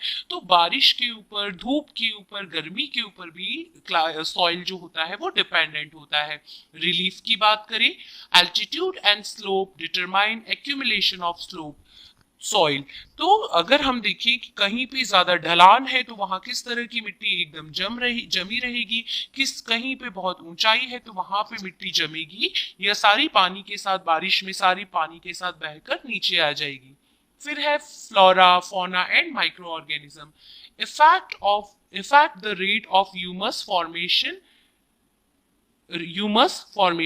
तो फ्लोरा और फौना जो होते हैं वो ह्यूमस को जन्म देते हैं. ह्यूमस मतलब फर्टिलिटी. अगर कोई माइक्रो ऑर्गेनिजम्स, कोई एनिमल्स सॉइल के अंदर बच्चों मिक्स हो गए हैं, मर गए हैं तो उनकी बॉडी के न्यूट्रिएंट सॉइल में आ जाएंगे. ये एक तरीके से नेचुरल मैन्यूअर का काम करते हैं. फिर time determines thickness of soil profile. अगर किसी लैंड को हम रिकवर होने दे रहे हैं, उसको उसके ऊपर अच्छे से पेड़ पौधे उगाए हुए हैं तो काफी लंबे समय के बाद भी वो सॉइल बहुत ही अच्छी रहेगी. तो ये सब डिपेंड करता है उसके टाइम पर. बच्चों अब समझते हैं degradation of soil and conservation measures, यानी किस तरीके से सॉइल को हार्म पहुंचता है ह्यूमंस की एक्टिविटीज से और हम कैसे सॉइल को कंजर्व कर सकते हैं यानी बचा सकते हैं. Soil erosion and depletion are the major threats to soil as a resource. Soil का erosion हो जाना यानी soil का एक जगह से दूसरी जगह उड़ के चले जाना या पानी में बह के चले जाना, depletion यानी उसका जो भी एक लेयर है उसका टूट जाना। हम लोग अंधाधुंध डिगिंग करते हैं मिनरल्स को निकालने के लिए और खड्डा खोद देते हैं कंस्ट्रक्शन वर्क के लिए, तो इससे भी सॉइल को बड़ा ही खतरा होता है। Both human and natural factors can lead to degradation of soil. जैसे अभी अभी मैंने बताया, अगर ह्यूमंस कंस्ट्रक्शन के लिए सॉइल को खोद रहे हैं या अगर बहुत ज्यादा बारिश हो गई है, बारिश के पानी में एक जगह का सॉइल बहकर दूसरी जगह चला गया है, तो दोनों ही फैक्टर्स जिम्मेदार हैं सॉइल की डिग्रेडेशन के लिए, नेचुरल भी और मैन मेड भी। डिग्रेडेशन और डिफॉरेस्ट्रेशन यानी पेड़ों के काटने के कारण, ओवर ग्रेजिंग यानी बहुत ज्यादा अगर जानवर घास को चर लेंगे, पूरे की पूरे लैंड को क्या कर लेंगे, घास ज्यादा उखड़ जाएगी तो लैंड का सॉइल जो होता है टॉप लेयर वो भी उखड़ कर बाहर आ जाएगा। Over use of chemical fertilizers और pesticides, rain wash, landslides and floods. तो अगर हम हद से ज्यादा केमिकल्स यूज करेंगे, रेन वॉश के कारण बहुत ज्यादा पानी अगर गिर जाता है बारिश में या लैंडस्लाइड फ्लड्स हो जाते हैं, तो भी हमारा जो सॉइल है उसको डैमेज हो सकता है। बच्चों, यहाँ पे बॉक्स में एक एक्टिविटी दे रखी है। In India soils could be alluvial, black, red, laterite, desertic and mountain soil. Collect a handful of different types of soil and observe how they are different. तो यहाँ पे बता रखा है सॉइल काफी अलग अलग टाइप का होता है, अलग अलग कलर का होता है, उसकी प्रॉपर्टीज भी अलग अलग होती है। जैसे ब्लैक सॉइल, उसमें कॉटन अच्छे से उग पाता है क्योंकि वो मॉइस्चर को पकड़ के रखता है। रेड सॉइल, उसके अंदर आयरन बहुत अच्छी मात्रा में प्रेजेंट होता है, इसीलिए उसका कलर रेड होता है। तो इसी तरह की अगर आपके आसपास में मिट्टी है तो उसे कलेक्ट कीजिए और उसको ऑब्जर्व कीजिए। अब बढ़ते हैं आगे। देखो, मुल्चिंग, मुल्चिंग का मतलब क्या होता है? The bare ground between plants is covered with a layer of organic matter like straw. It helps to retain soil moisture. तो ऐसी जगह यहाँ पे आपको पिक्चर में दिख रहा है, ऐसी जगह जहाँ पे कोई चीज उग नहीं रही है, पेड़ भी बहुत कम है, तो वहां पे हम लोग क्या कर सकते हैं? स्ट्रॉ यानी सूखी घास से भी लैंड को ढक सकते हैं ताकि लैंड के अंदर की नमी बनी रहे, ज्यादा धूप के कारण उसके अंदर का जो भी वाटर है वो इवापोरेट ना हो जाए। उसके बाद है contour barriers. Stones, grasses, soil are used to build barriers along contours. Trenches are made in front of the barriers to collect water. तो हम सॉइल के अंदर की नमी को बनी रहने के लिए इस तरह के बैरियर्स बना सकते हैं, यानी स्टोन से इस तरह की एक फेंसिंग तैयार कर सकते हैं जिससे वहां पे पानी रुका रहे और पानी के साथ में जो अगर सॉइल भी बहकर जा रही है उसको हम रोक सकें। फिर है rock dam. Rocks are piled up to slow down the flow of water. This prevents gullies and further soil loss. तो बच्चों, बहुत बार क्या होता है, बारिश बहुत ज्यादा होती है और उसके कारण क्या होता है, ढेर सारा पानी एक साथ आ जाता है और लैंड के ऊपर का सॉइल बहकर निकल जाता है। उसको रोकने के लिए हम जगह जगह पर पत्थर रख सकते हैं, बड़ी बड़ी स्टोन वॉल्स बना सकते हैं ताकि पानी पूरे प्रेशर से आकर सॉइल को इरोड ना कर सके। फिर है terrace farming. These are made on the steep slope so that flat surfaces are available to grow crops. They can reduce surface runoff and soil erosion. तो बच्चों, यहाँ पे आपको पिक्चर में दिख रहा है टेरेस फार्मिंग, मतलब हम इस तरीके से स्टेप्स बनाकर फार्मिंग कर सकते हैं ताकि जो पानी पूरा सॉइल को नीचे बह कर ले जाता वो ना हो सके और हम लोग एग्रीकल्चर माउंटेनियस या स्लोपी रीजन पे भी कर सकें। फिर है इंटरक्रॉपिंग। इंटरक्रॉपिंग यानी एक साथ अलग अलग टाइप के क्रॉप्स को ग्रो करना। Different crops are grown in alternate rows and are sown at different times to protect the soil from rainwash. अलग अलग समय पे अलग अलग टाइप की क्रॉप्स उगाए जाते हैं ताकि जो लैंड है वो कभी खाली ना रहे और उसके कारण सॉइल इरोशन ना हो। फिर है काउंटर प्लोइंग।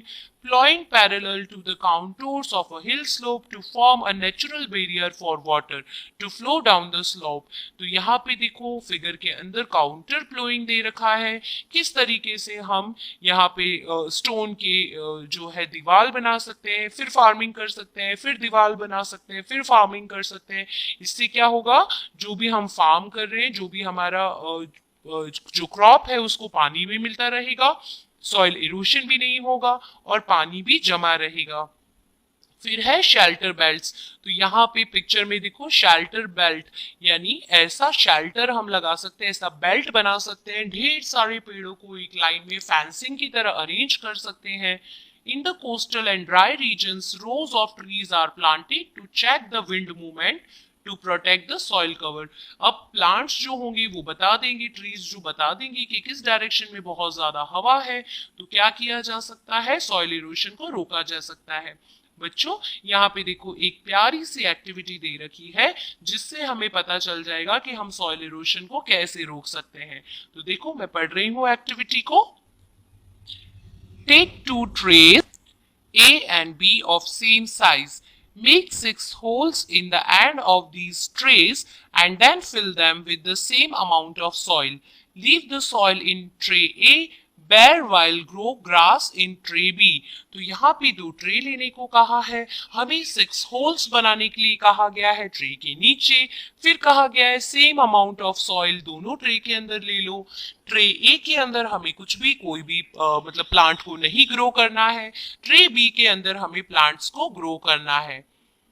उसके बाद देखो when the grass in tray B has grown few centimeters high, place both the trays in such a way that they are on a slope. अब क्या करना है, हमें दोनों ट्रे को इस तरीके से रखना है, टिल्टेड मोशन में थोड़ा सा स्लोप क्रिएट करना है। Pour 1 mug of water from the same height into trays.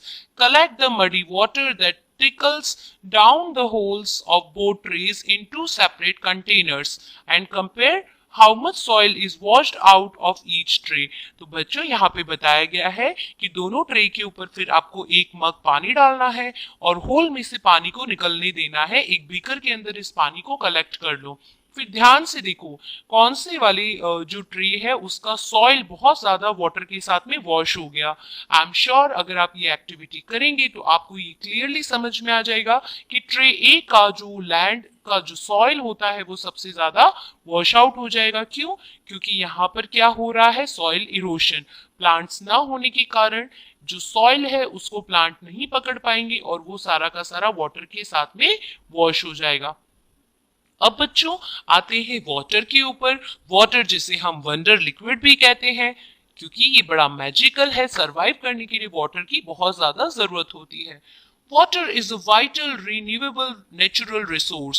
3/4 of the Earth's surface is covered with water. It is therefore appropriately called the water planet. तो हमारा जो 3/4 हिस्सा है अर्थ का वो वाटर से कवर्ड है, इसीलिए हम अर्थ को वाटर प्लैनेट कहते हैं। अगर हम स्पेस में से अर्थ को देखें तो अर्थ ब्लू कलर का दिखता है।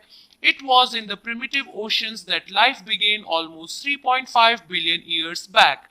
Even today, the oceans cover 2/3 of Earth's surface and support a rich variety of plant and animal life. तो हमें लगता है कि 3.5 बिलियन ईयर बैक जब अर्थ का सरफेस क्रिएट होने लगा था तब से ओशंस हैं और आज तक ये सर्व कर रहे हैं, सर्विसेज दे रहे हैं प्लांट्स एंड एनिमल्स की लाइफ को। The ocean water is however saline and not fit for human consumption. हम ये मान के चले कि ओशन वाटर नमकीन होता है, नमक से भरा होता है और वो इंसान के पीने के लिए या किसी और काम के लिए यूज नहीं होता। Fresh water accounts for only about 2.7%. अगर हम फ्रेश वाटर की बात करें तो फ्रेश वाटर सिर्फ 2.7% जितना है। Nearly 70% of this occurs as ice sheets and glaciers in Antarctica. तो हम बात करें कि फ्रेश वाटर जो है उसमें से 2.7% में से भी जो मैक्सिमम हिस्सा है वो आइस शीट में यानी ग्लेशियर्स के फॉर्म में एंटार्क्टिका में है, पोलर रीजन में, ग्रीनलैंड में एंड माउंटेन रीजन में है। Due to their location they are inaccessible. अब अगर किसी को यहाँ पे एशिया में पानी पीना है तो वो एंटार्क्टिका में जाकर तो नहीं पी पाएगा, तो इसीलिए वो भी हमारे किसी यूज का नहीं है। यही मान के अगर हम चलें तो only 1% of fresh water is available and fit for human use. तो इतनी बड़ी जो पॉपुलेटेड कंट्रीज है इतनी सारी, वो सिर्फ 1% वाटर के ऊपर टिकी हुई है। It is found as groundwater, as surface water in rivers and lakes and as water vapors in the atmosphere. तो हम ये समझ लें कि फ्रेश वाटर अवेलेबल है ग्राउंड वाटर की फॉर्म में यानी जमीन के नीचे से, और ये पानी फ्रेश वाटर हमें नदियों में, तालाबों में या फिर वाटर वेपर्स के फॉर्म में मिलता है, जो आगे चल के एक वाटर साइकिल बनाता है और रेन की फॉर्म में वापस नीचे आ जाता है. Fresh water is therefore the most precious substance on earth. Water can neither be added nor subtracted from the earth. Its total volume remains constant. Its abundance only seems to vary because it is in constant motion. तो बच्चों, हमें अक्सर ऐसा लगता है कि पानी खत्म हो रहा है, पानी कम है. वो हमें इसीलिए नजर आता है क्योंकि पानी कंटिन्यूसली मोशन करता है. पहले तालाब में दिखता है, नदी में दिखता है, वाटर वेपर बन के उड़ जाता है, वापस से बारिश बन के आ जाता है. तो इसीलिए हमें ऐसा लगता है कि पानी खत्म हो रहा है. एक्चुअली में पानी ओशंस में बढ़ रहा है, लेकिन फ्रेश वाटर का जो हिस्सा है वो धीरे धीरे हम खराब कर रहे हैं, उसको पॉल्यूटेड वाटर के फॉर्म में कन्वर्ट कर कर. तो यहाँ पर देखो एक फैक्ट दे रखा है. Do you know a dripping tap waste 1200 litres a year. तो अगर हम एक टैप को यानी एक नल को बूंद बूंद वो चल रहा हो, अगर उसे बंद करना ढंग से बंद ना करे और उसमें से बूंद बूंद गिरता रहेगा, तो भी 1200 लीटर 1200 लीटर उसमें से वाटर वेस्ट हो जाएगा. दैट मीन्स हमें ये चीज याद रखनी चाहिए कि जल है तो जीवन है. तो हमें सेफ वाटर वाले ये जो हम नारे लगाते हैं उनको दिल से फॉलो भी करना चाहिए. Fresh water is therefore the most precious substance on earth. Water can neither be added nor subtracted from the earth. Its total volume remains constant. Its abundance only seems to vary because it is in constant motion, cycling through the ocean, the air, the land, and back again through the processes of evaporation, precipitation, and runoff. This, as you already know, is referred to as water cycle. तो बच्चों, ये आप जानते ही हो कि किस तरीके से वाटर का मोशन होता है, कैसे वो रेन वाटर में कन्वर्ट होता है, इवोपोरेशन के थ्रू कंडेंसेशन होता है और फिर बाद में वो बह बहकर सारा का सारा ओशंस में चला जाता है. Humans use huge amounts of water not only for drinking and washing but also in the process of production. हम लोग अपने घरेलू कामों के लिए तो वाटर का यूज करते ही हैं, वॉशिंग के लिए, लेकिन प्रोडक्शन के लिए भी यूज करते हैं. अगर हम इंडस्ट्री में होते हैं तो भी पानी की जरूरत पड़ती है, एग्रीकल्चर में भी पानी की जरूरत पड़ती है और कंस्ट्रक्शन में भी पानी की जरूरत पड़ती है. Water for agriculture industries generating electricity through reservoirs of dams are the other usages. Increasing population, rising demands for food and cash crops, increasing urbanization and rising standards of living are the major factors leading to shortages in supply of fresh water, either due to drying up of water sources or water pollution. आज अगर हम देखें इस table में एक activity के हिसाब से समझे तो ड्रिंकिंग के लिए 3 लीटर पानी, कुकिंग के लिए 4 लीटर पानी, नहाने के लिए कम से कम 20 लीटर पानी, फ्लशिंग के लिए 40 लीटर पानी, वॉशिंग क्लोथ्स के लिए 40 लीटर पानी. तो एक इंसान को अपने रेगुलर रूटीन काम के लिए भी अराउंड 135 लीटर ऑफ पानी लग जाता है. तो सोचिए अगर इसी तरीके से हम पानी को वेस्ट करते रहेंगे, ये पानी कितना इंपॉर्टेंट है. इससे बिजली बनती है, इससे हम लोग कंस्ट्रक्शन में यूज करते हैं, एग्रीकल्चर में यूज करते हैं. हमारा स्टैंडर्ड ऑफ लिविंग भी हाई हो गया है. हम अपने घर में ही मोटर से पानी को खींचना पसंद कर लेंगे, लेकिन नहाए बिना हम ऑफिस नहीं जा सकते, स्कूल्स नहीं जा सकते. तो इन सब के कारण हमें समझना चाहिए कि अगर हम पानी को नहीं बचाएंगे तो पानी के बिना रहना इम्पॉसिबल हो जाएगा, पानी के बिना सरवाइव करना इम्पॉसिबल हो जाएगा. तो बच्चों अब बढ़ते हैं आगे. Problems of water availability. तो क्या प्रॉब्लम्स है पानी के अवेलेबल होने में. तो यहाँ पे देखो हम एक फैक्ट पढ़ लेते हैं पहले. Do you no, have you ever heard about a water market. क्या आपने कभी पानी के मार्केट के बारे में सुना है. Amreli city in Saurashtra region with a population of 1.2 lakhs is completely dependent on purchasing water from the nearby talukas. और एक सिटी है जिसका नाम है अमरेली, जो सौराष्ट्र रीजन गुजरात में है, जहां की पॉपुलेशन 1.2 लाख है। और ये पूरी की पूरी डिपेंडेंट है पानी के खरीदने और बेचने के ऊपर। तो देखो, ये एक फैक्ट था किस तरीके से कुछ लोग आज भी पानी की एक एक बूंद के लिए तरस रहे हैं और गंदा पानी पीने पे मजबूर हैं। There is scarcity of water in many regions of the world. Most of Africa, West Asia, South Asia, part of Western USA, Northwest Mexico, parts of South America, and entire Australia are facing shortages in fresh water supply. Countries located in climatic zones most susceptible to droughts face great problems of water scarcity. बच्चों, बहुत सारी ऐसी countries हैं जहां पर पानी की बहुत ज्यादा किल्लत है, वहां फ्रेश वाटर सप्लाई की बहुत शॉर्टेज है। ऐसी बहुत सारी जोन है जहां बहुत समय से सूखा पड़ते आ रहा है और पानी की बहुत कमी है। Thus water shortage may be a consequence of variation in seasonal or annual precipitation, or the scarcity in is caused by over exploitation and contamination of water sources. इससे ये साबित होता है कि अगर हम पानी का अंधाधुंध यूज करेंगे, वेस्ट करेंगे, या जो भी रिजर्वायर्स होते हैं उनका कंजर्वेशन नहीं करेंगे, तो ये सारी चीजें आगे चल के हमारे साथ, हमारी सिटी में, हमारी कंट्री में, हमारे स्टेट में भी हो सकती है।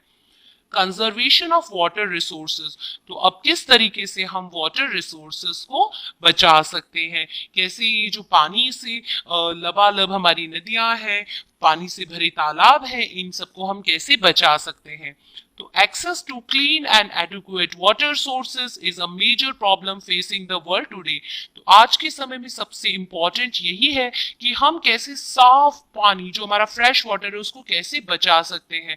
बच्चों, पिक्चर में आप ये देख रहे हैं, ये कोई नाला नहीं है, बल्कि ये यमुना नदी है। Yamuna is getting polluted due to sewage, industrial effluents and garbage. ये यमुना नदी है। गंगा, यमुना, सरस्वती, नर्मदा, ये सभी नदियों को हम लोग इंडिया में पूजते हैं, इनकी पूजा करते हैं, और इसका हाल देखकर ये लग रहा है जैसे कोई नाला है। दरअसल ये नदी है जिसमें शहर की गंदगी, इंडस्ट्रियल एफ्लुएंट्स यानी इंडस्ट्री का वेस्ट और गार्बेज सब कुछ थ्रो कर दिया जाता है, जिसके कारण इसकी हालत हुई है। सोचो, अब इसके अंदर जो भी मरीन एनिमल्स होंगे वो सब मर जाएंगे, तो फिर ये इकोसिस्टम को आगे चल के डिस्टर्ब करेंगे। Steps have to be taken to conserve this dwindling resource. Even though water is a renewable resource, its overuse and pollution make it unfit for use. Discharge of untreated or partially treated sewage, agricultural chemicals, and industrial effluents in water bodies are major contaminants. They pollute water with nitrates, metals and pesticides.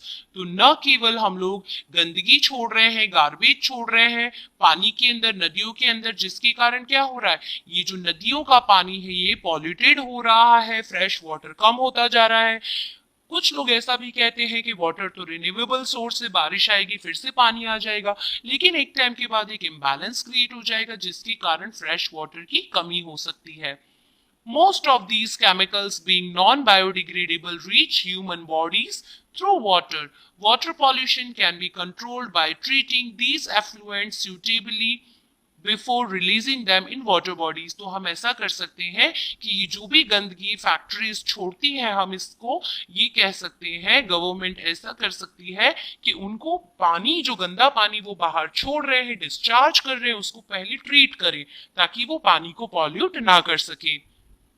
Forest and other vegetation cover slow the surface runoff and replenish underground water. तो हमें ज्यादा से ज्यादा पेड़ उगाने चाहिए, ताकि क्या होगा, पेड़ जो है वो सारे पानी को बहने नहीं देंगे और इससे ग्राउंड वाटर में रिचार्ज हो जाएगा। Water harvesting is another method to save surface runoff. बच्चों, आपने अपने अर्लियर लोअर स्टैंडर्ड्स में वाटर हार्वेस्टिंग के बारे में पढ़ रखा है, कैसे हम पानी को बचा सकते हैं, सेव कर सकते हैं। रूफ टॉप से, यानी अगर बारिश हो रही है तो बारिश के पानी को छत से पाइप के थ्रू अंडरग्राउंड में इकट्ठा कर सकते हैं, छोटे छोटे चेक डैम्स बना सकते हैं। The canals should be properly lined to minimize losses by water seepage. तो हम कैनल्स बना सकते हैं ताकि पानी का वेस्ट ना हो. वाटर को हम इरिगेशन फील्ड्स में भी यूज कर सकते हैं. Sprinklers effectively irrigate the area by checking water losses through seepage and evaporation. तो बच्चों, आपने अपने साइंस के चैप्टर नंबर 1 में जिसके अंदर क्रॉप प्रोडक्शन एंड मैनेजमेंट है, उसमें भी इरिगेशन के दो मेथड्स पढ़ रखे हैं, drip irrigation method and sprinkler method. तो देखो, ये स्प्रिंकलर मेथड की यहाँ पे फोटो दी हुई है. किस तरीके से पानी छोटे छोटे अमाउंट में बारिश के फॉर्म में हम फील्ड्स में डाल सकते हैं, जिससे हमारी फसल भी हरी भरी रहेगी, पानी का वेस्टेज भी नहीं होगा, इवोपोरेशन भी नहीं होगा, और ये इकोनॉमिकली भी बड़ा ही चीप होता है. In dry regions with high rates of evaporation, drip और trickle irrigation is very useful. The valuable water resource can therefore be conserved by adopting these means of conservation.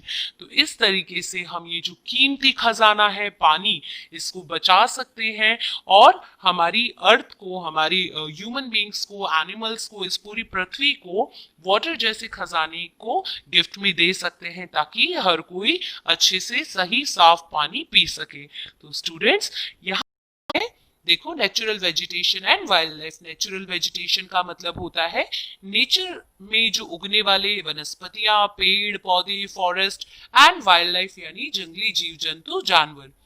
Some school children were visiting an exhibition on handicrafts. The articles in the exhibition were collected from different parts of the country. कुछ बच्चे एक article exhibition में, जहाँ पे handicrafts का एक exhibition लगा हुआ था, वहां पर एग्जीबिशन को देखने गए थे, और वो एग्जीबिशन जो हैंडीक्राफ्ट्स की जो चीजें थी, वो पूरे देश के अलग अलग पार्ट्स में से आई हुई थी. Mona picked up a bag and exclaimed, Mona ने एक बैग उठाया और कहा, this is a beautiful handbag. Yes, it is made from jute. तो मोना ने कहा कि ये बहुत ही खूबसूरत बैग है. उसकी टीचर ने कहा, हाँ, ये जूट से बना हुआ है. The teacher said, do you see those baskets, lamps, shades and chairs. क्या आप बच्चे, सारे बच्चे, ये बास्केट, लैम्प, शेड्स और ये चेयर देख पा रहे हो? Those are made up of canes and bamboos. In the eastern and northeastern humid regions of India, bamboo grows in plenty. तो टीचर जो थी, उन्होंने बताया किस तरीके से बास्केट्स और वो सब बैम्बूस के बने हुए थे, जो ईस्टर्न एरिया में इजीली अवेलेबल होता है. Jessie was excited to see a silk scarf. See this beautiful scarf. The teacher explained that silk is obtained from silkworm that are beared on mulberry trees. The children understood that plants provide us with many different products that we use in our day-to-day life. तो teacher ने फिर बताया, silk scarf के लिए जसी बड़ी excited थी. Teacher ने बताया कि किस तरीके से कोकून से सिल्क लिया जाता है, उसके सलाइवा से निकलता है, और ये खूबसूरत सा सिल्क साड़ी के लिए, कुर्ते के लिए और एक अलग अलग ड्रेसेस के लिए यूज होता है. तो सारे बच्चे समझ गए थे कि डे टू डे लाइफ के लिए अलग अलग जो प्रोडक्ट्स होते हैं वो कहीं ना कहीं हमें प्लांट से मिलते हैं. जैसे रबर हो गया, मेडिसिन हो गया, सैंडलवुड की ट्री से हमें सैंडलवुड मिलता है यानी कि चंदन. तो अलग अलग पेड़ों से हमें कुछ ना कुछ मिलता है. Natural vegetation and wild life exist only in the narrow zone of contact between the lithosphere, hydrosphere and atmosphere, that we call is biosphere. तो हम जो ये तीनों स्फीयर, लिथो मतलब लैंड, हाइड्रो मतलब वाटर और एटमॉस्फेयर मतलब हवा, एयर, इन तीनों का मिक्सचर क्या होता है? बायोस्फीयर. यहाँ पर ही ये सब चीजें उग पाती हैं और मिल पाती हैं.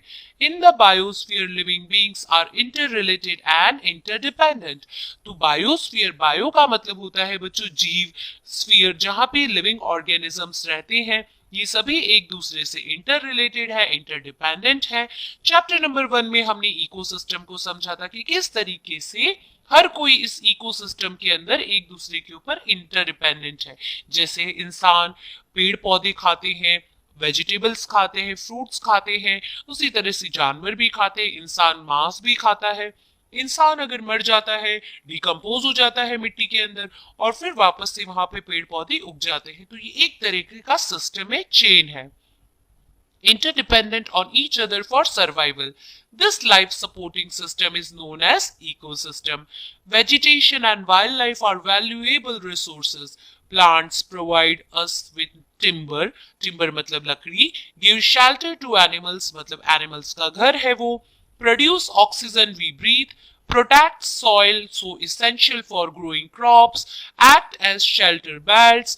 तो प्लांट जो होते हैं वो जानवरों को घर देते हैं, हमें लकड़ी देते हैं, बहुत सारी चीजों को प्रोड्यूस करते हैं, help in storage of underground water, और ये प्लांट्स जो होते हैं ये अंडरग्राउंड वाटर को क्या करते हैं, स्टोर करते हैं और ग्राउंड वाटर को बैलेंस भी करते हैं. Give us fruits, nuts, latex, turpentine oil, gum, medicinal plants and also the paper that is so essential for your studies. बच्चों, पेड़ों से ही तो हमें पेपर मिलते हैं, गम मिलता है, टर्पेंटाइन ऑयल मिलता है, बहुत से प्लांट्स मेडिसिनल प्लांट्स होते हैं जैसे अश्वगंधा हो गया, हरडे हो गया. There are innumerable uses of plants and you can add some more. Plants के बहुत सारे यूज हैं बच्चों, और आप और भी बहुत सारे जोड़ सकते हो जितने जोड़ सको. तो यहाँ पे एक फैक्ट दे रखा है.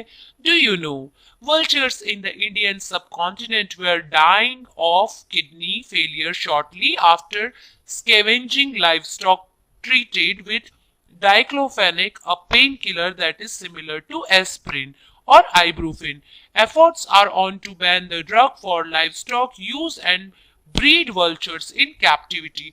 तो बच्चों, बहुत सी ऐसी दवाइयां हैं जिन्हें एनाल्जेसिक कैटेगरी में हम लोग क्लासिफाई करते हैं. एनाल्जेसिक्स का मतलब होता है जितनी भी पेन किलर दवाइयां हैं, डाइक्लोफेनिक और ये, तो इनके कारण जो वल्चर्स है इनकी किडनी और ये फेलियर हो रही थी और इनकी जान खतरे में थी. तो फिर डॉक्टर्स ने ऐसी दवाइयों पे बैन लगाया है और कहा है कि हमें ऐसी दवाइयां बनने से रोकनी चाहिए, क्योंकि कहीं ना कहीं उनके मैन्युफैक्चर से क्या होता है, एटमॉस्फेयर में वो पॉल्यूशन फैलता है जिससे वल्चर्स की जान जा सकती है. और हमें ऐसी दवाइयां सोचनी चाहिए, ढूंढनी चाहिए जिससे क्या हो, पेन को हम किल कर सके, यानी पेन में हमें राहत मिल सके. Wildlife includes animals, birds, insects, as well as the aquatic life forms. They provide us milk, meat, hides, and wool. Insects like bees provide us honey, help in pollination of flowers, and have an important role to play as decomposers in the ecosystem. Wild life के अंदर जितनी भी जीव जंतु पेड़ पौधे सब कुछ वाइल्ड लाइफ के अंदर ही आ गया है बच्चों. बहुत सी ऐसी क्रीचर्स हैं, ऐसे इंसेक्ट्स भी हैं, हनी भी है, जैसे हनी भी हमें हनी देती है. साथ ही साथ ये सब क्या करते हैं, बटरफ्लाई, हनी भी, ये सब पॉलिनेशन में मदद करते हैं. पॉलिनेशन का मतलब होता है एक पेड़ से दूसरे पेड़ पे ये क्या करते हैं, सेल्स का ट्रांसफर करते हैं, मेल गैमेट्स फीमेल गैमेट्स का, और फिर रिप्रोडक्शन शुरू हो जाता है बच्चों. साइंस में आप ये पढ़ोगे, sexual reproduction, asexual reproduction. The birds feed on insects and act as decomposer as well. और ये जो birds होती हैं ये छोटे छोटे कीड़े मकोड़ों को खाती हैं और फिर अपना पेट भर लेती हैं. यहाँ पे देखो ब्रह्मा कमल मेडिसिनल हर्ब का एक पिक्चर आपको दे रखा है. ये सभी बड़े ही यूजफुल मेडिसिन होते हैं. Vulture, due to its ability to feed on dead livestock, is a scavenger. Scavenger का मतलब होता है बच्चों ऐसे एनिमल्स या ऐसे बर्ड्स जो मरे हुए जीव जंतुओं को खाते हैं, उन्हें हम स्कैवेंजर कहते हैं. And considered a vital cleanser of the environment. अगर सोचो कोई जीव जंतु मर गया है तो उससे में से कितनी स्मेल आती है और आसपास कोई बीमारी होने का भी खतरा हो जाता है. वल्चर्स जो होते हैं ऐसे डेड एनिमल्स को खा जाते हैं और इसीलिए हम वल्चर्स को नेचुरल क्लींजर भी कहते हैं, एनवायरमेंट का क्लीनर कहते हैं. सो एनिमल्स बिग और small all are integral to maintaining balance in the ecosystem. तो एनिमल्स बड़ा हो या छोटा हो, हर कोई अपना अपना रोल प्ले कर रहा है एनवायरमेंट के इकोसिस्टम को बैलेंस करने के लिए. बच्चों ये देखो, अ ब्लू किंगफिशर इसकी पिक्चर दे रखी है.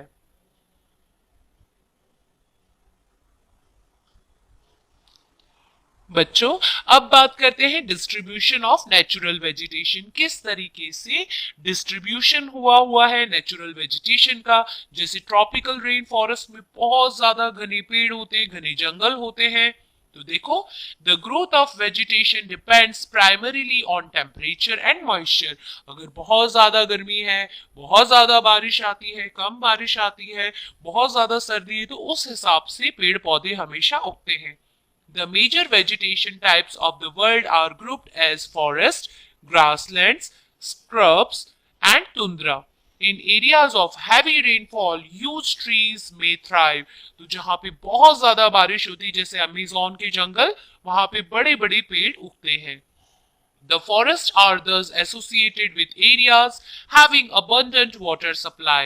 As the amount of moisture decreases, the size of trees and their density reduces.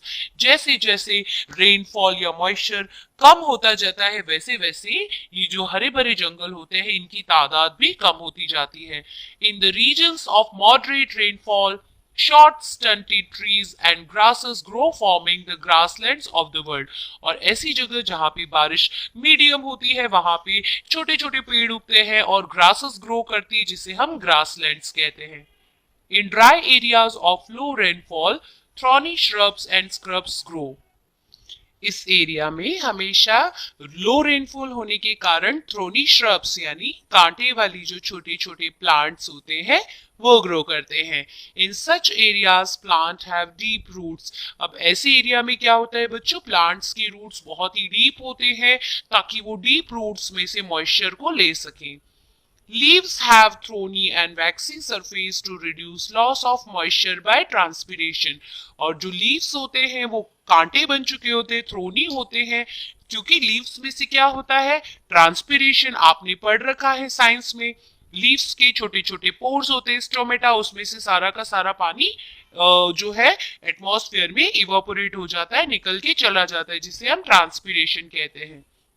Tundra vegetation of cold polar region comprises of mosses and lynches. Forests are broadly classified as evergreen and deciduous. तो बच्चों ये याद रखना है, exam में पूछा जाता है कि फॉरेस्ट कितने टाइप के होते हैं। तो दो तरीके के होते हैं, evergreen and deciduous, depending on when they shade there leaves. और ये डिपेंड करता है वो कब अपने पत्ते गिराते हैं, यानी पतझड़ कब आता है। Evergreen forests do not shed their leaves simultaneously in any season of the year. Deciduous forests shed their leaves in a particular season to conserve loss of moisture through transpiration. These forests are further classified as tropical or temperate based on their location in different latitudes. तो बच्चों ये जो होते हैं tropical forest है या temperate forest है, ये डिपेंड करता है इनकी लोकेशन के ऊपर, क्योंकि लोकेशन दोनों की अलग अलग होती है, अलग अलग लैटिट्यूड्स में। You have learned in detail about the various types or various forest types, their distribution and the associated animal life in the previous class. किस तरीके से adaptation होता है, polar region के animals कैसे होते हैं, tropical region के animals कैसे होते हैं। Today there are many more people in the world than there were 2 centuries back. तो आज के समय में जितनी पॉपुलेशन है 2 सेंचुरीज पहले यानी 200 साल पहले उतनी पॉपुलेशन नहीं थी। To feed the growing numbers large areas of forest have been cleared to grow crops. और इसी पॉपुलेशन को फीड करने के लिए बहुत ज्यादा फॉरेस्ट को क्या किया जा रहा है, काटा जा रहा है, ताकि वहां पे एग्रीकल्चरल लैंड बनाया जा सके क्रॉप्स को उगाने के लिए। Forest cover all over the world is vanishing rapidly. और इसी के चलते फॉरेस्ट बहुत ज्यादा अंधाधुंध काटे जा रहे हैं। There is an urgent need to conserve this valuable resource.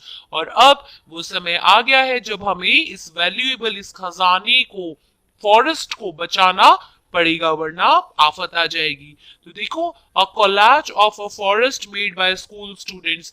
तो बच्चों ने ये कोलाज बनाया है फॉरेस्ट का, पेपर्स की कटिंग लिए हैं, फोटोज लिए हैं। Tree the world we depend upon, where will we go when the tree is gone।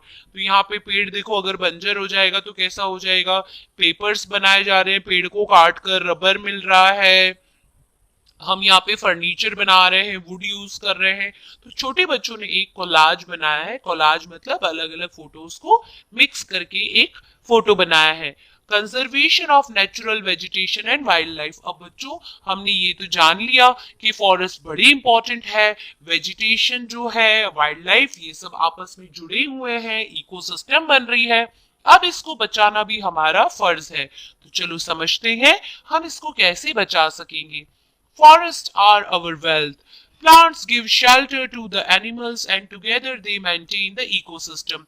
Forest हमारा खजाना है, हमारा धन है। प्लांट्स जो होते हैं वो एनिमल्स को शेल्टर देते हैं, बदले में ये दोनों आपस को एक दूसरे को मेंटेन करते हैं, इकोसिस्टम को बैलेंस रखते हैं।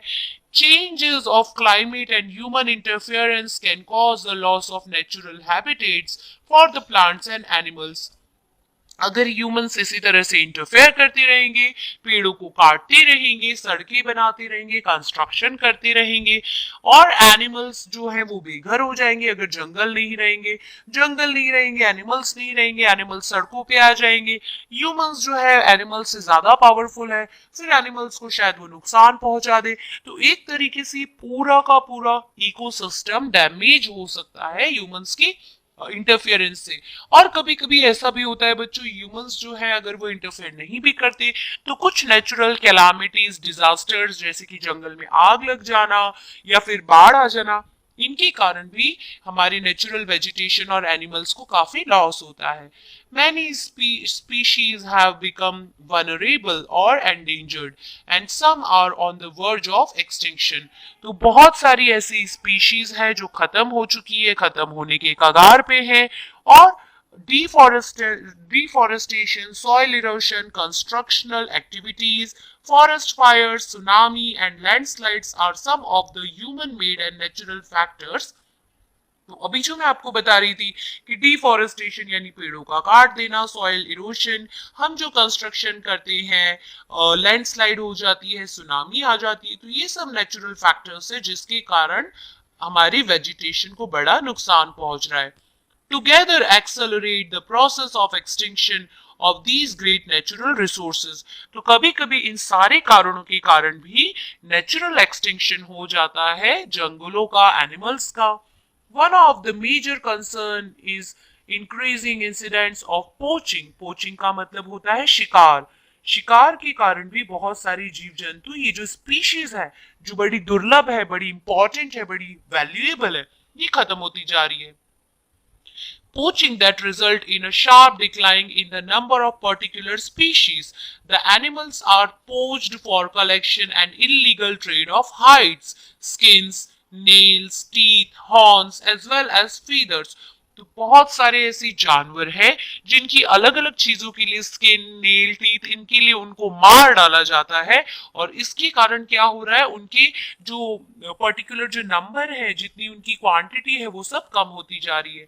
Some of these animals are tiger, lion, elephant, deer, black buck, crocodile, rhinoceros, snow leopard, ostrich and peacock.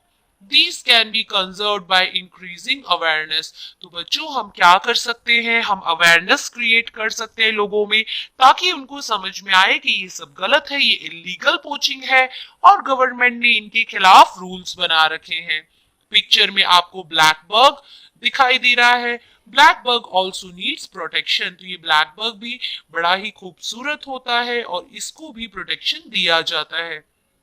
अब यहाँ पे बच्चों फॉरेस्ट फायर के बारे में दे रखा है। कैलिफोर्निया फायर, 55 लाख ली कैलिफोर्निया फायर्स, कैलिफोर्निया ब्रीड्स। बच्चों अगर आप लेटेस्ट न्यूज देखेंगे, बुक काफी टाइम पहले पब्लिश हुई थी इसीलिए, लेकिन अगर आप लेटेस्ट न्यूज देखेंगे तो लेटेस्ट न्यूज के हिसाब से आपको पता चलेगा किस तरीके से ऑस्ट्रेलिया में मैसिव फॉरेस्ट फायर हुआ था, जिसके कारण अप्रोक्सीमेटली 5000 या 5 लाख से भी ज्यादा एनिमल्स की डेथ हो गई थी।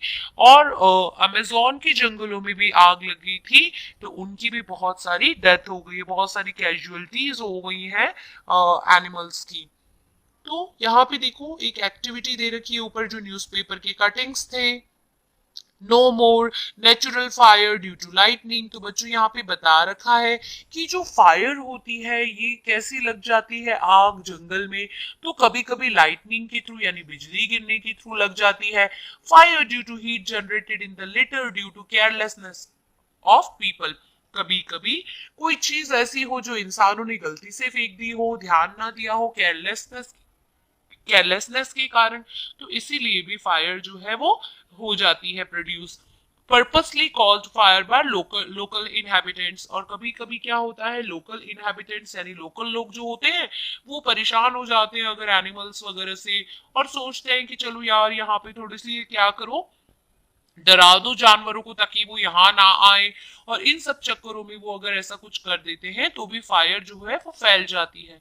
सम कंट्रोल मेजर्स, तो हम कैसे भला फॉरेस्ट फायर को और इन इंसिडेंट्स को रोक सकते हैं। Prevention of human caused fires through education. तो हमें अब लोगों को ये एजुकेट करना होगा, स्पेशली उन लोगों को जो जंगल को विजिट करने जाते हैं या जंगल के आसपास रहते हैं, कि वो इन चीजों पे ध्यान दें। Prompt detection of fires through well-coordinated network of observation points, efficient ground patrolling and communication network। और जो फॉरेस्ट सेफ्टी से जुड़े हुए लोग होते हैं उन्हें ग्राउंड पेट्रोलिंग यानी बार बार फॉरेस्ट में चेकिंग करनी चाहिए, समझदारी से काम लेना चाहिए, उनका प्रॉपर नेटवर्क होना चाहिए, चैनल होना चाहिए, ताकि अगर किसी के पास में इंफॉर्मेशन है तो तुरंत एक्शन लिया जा सके। National parks, wildlife sanctuaries, biosphere reserves are made to protect our natural vegetation and wildlife। बच्चों आपने साइंस में ये सब पढ़ा ही होगा कि किस तरह से वाइल्ड लाइफ सेंचुरीज बनाई जाती है, नेशनल पार्क्स बनाए जाते हैं, बायो रिजर्व्स, बायोस्फीयर रिजर्व्स बनाए जाते हैं, जहाँ पे प्लांट्स का, एनिमल्स का और जो एंशियंट मॉन्यूमेंट्स होते हैं उनका भी प्रोटेक्शन किया जाता है। Conservation of creeks, lakes and wetlands is necessary to save the precious resource from depletion। तो हमें पानी का, लेक्स का, ये जो हमारे जीव जंतु है इन सभी को ध्यान से इनको प्रिजर्व करना चाहिए, इनको खत्म होने से रोकना चाहिए। यहाँ पे देखो बॉक्स में ग्लॉसरी दे रखी है, नेशनल पार्क का मीनिंग दे रखा है। a natural area design designated to protect the ecological integrity of one or more ecosystems for present and future generation।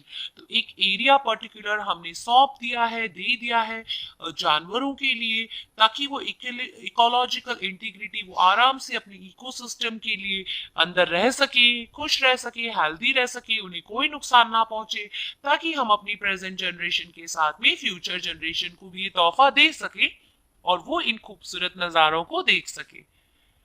There is a balance in the environment if the relative number of species is not disturbed। Human activities in several parts of the world have disturbed the natural habitats of many species। Due to indiscriminate killing, several birds and animals have either become extinct or are on the verge of extinction। बच्चों अगर हम disturb ना करें balance को, species को, तो ये सब हमारे साथ रहेंगे, इकोलॉजिकल बैलेंस भी खत्म नहीं होगा। हमारे डिस्क्रिमिनेशन के कारण, हमारे किलिंग के कारण, हम जो ये पोचिंग करते हैं, हम शिकार करते हैं, इन सब के कारण बहुत से ऐसे एनिमल्स या बर्ड्स हैं जो मर गए हैं या फिर मरने वाले हैं, खत्म होने के कगार पे हैं। Awareness programmes like social forestry and Van Mahotsav should be encouraged at the regional and community level। तो हमें ऐसे जो प्रोग्राम्स होते हैं, वन महोत्सव, अवेयरनेस प्रोग्राम जो होते हैं, ये सब बार बार ऑर्गेनाइज करनी चाहिए, जगह के हिसाब से भी और कम्युनिटी लेवल पे भी। School children should be encouraged for bird watching and visiting nature camps so that they appreciate the habitat of varied species। School going childrens जो होते हैं उनको ऐसे कैंप्स पे ले जाना चाहिए ताकि वो भी नेचर से इस तरीके से जुड़ सके और उसकी रिस्पेक्ट कर सके, उसे अप्रिशिएट कर सके। हर्ड ऑफ चीतास, चीतल्स, तो बच्चों यहाँ पे देखो ये चीतल्स हैं जो बिल्कुल हिरन जैसे दिख रहे हैं, और हर्ड का मतलब होता है एक गुच्छा, एक bunch. Many countries have passed laws declaring that the trades as well as killing of birds and animals are illegal. In India, killing of lions, tigers, deers, great Indian bustards and peacocks have been banned. तो बहुत सारी countries ने अलग अलग rules loss पास कर रखे हैं। उसी तरह हमने भी टाइगर, लायन एंड पीकॉक्स और इन सब की जो पोचिंग है, किलिंग पे बैन लगा रखा है। An international convention cities have been established that list several species of animals and birds in which trade is prohibited. तो एक इंटरनेशनल कन्वेंशन में मतलब ये एक पूरी कमेटी बनाई गई है और उसमें लिस्ट दे दी गई है कि ये जो स्पीशीज, पर्टिकुलर एनिमल की स्पीशीज है, इनकी जो ट्रेडिंग है ये सब प्रोहिबिटेड है। Conservation of plants and animals is an ethical duty of every citizen.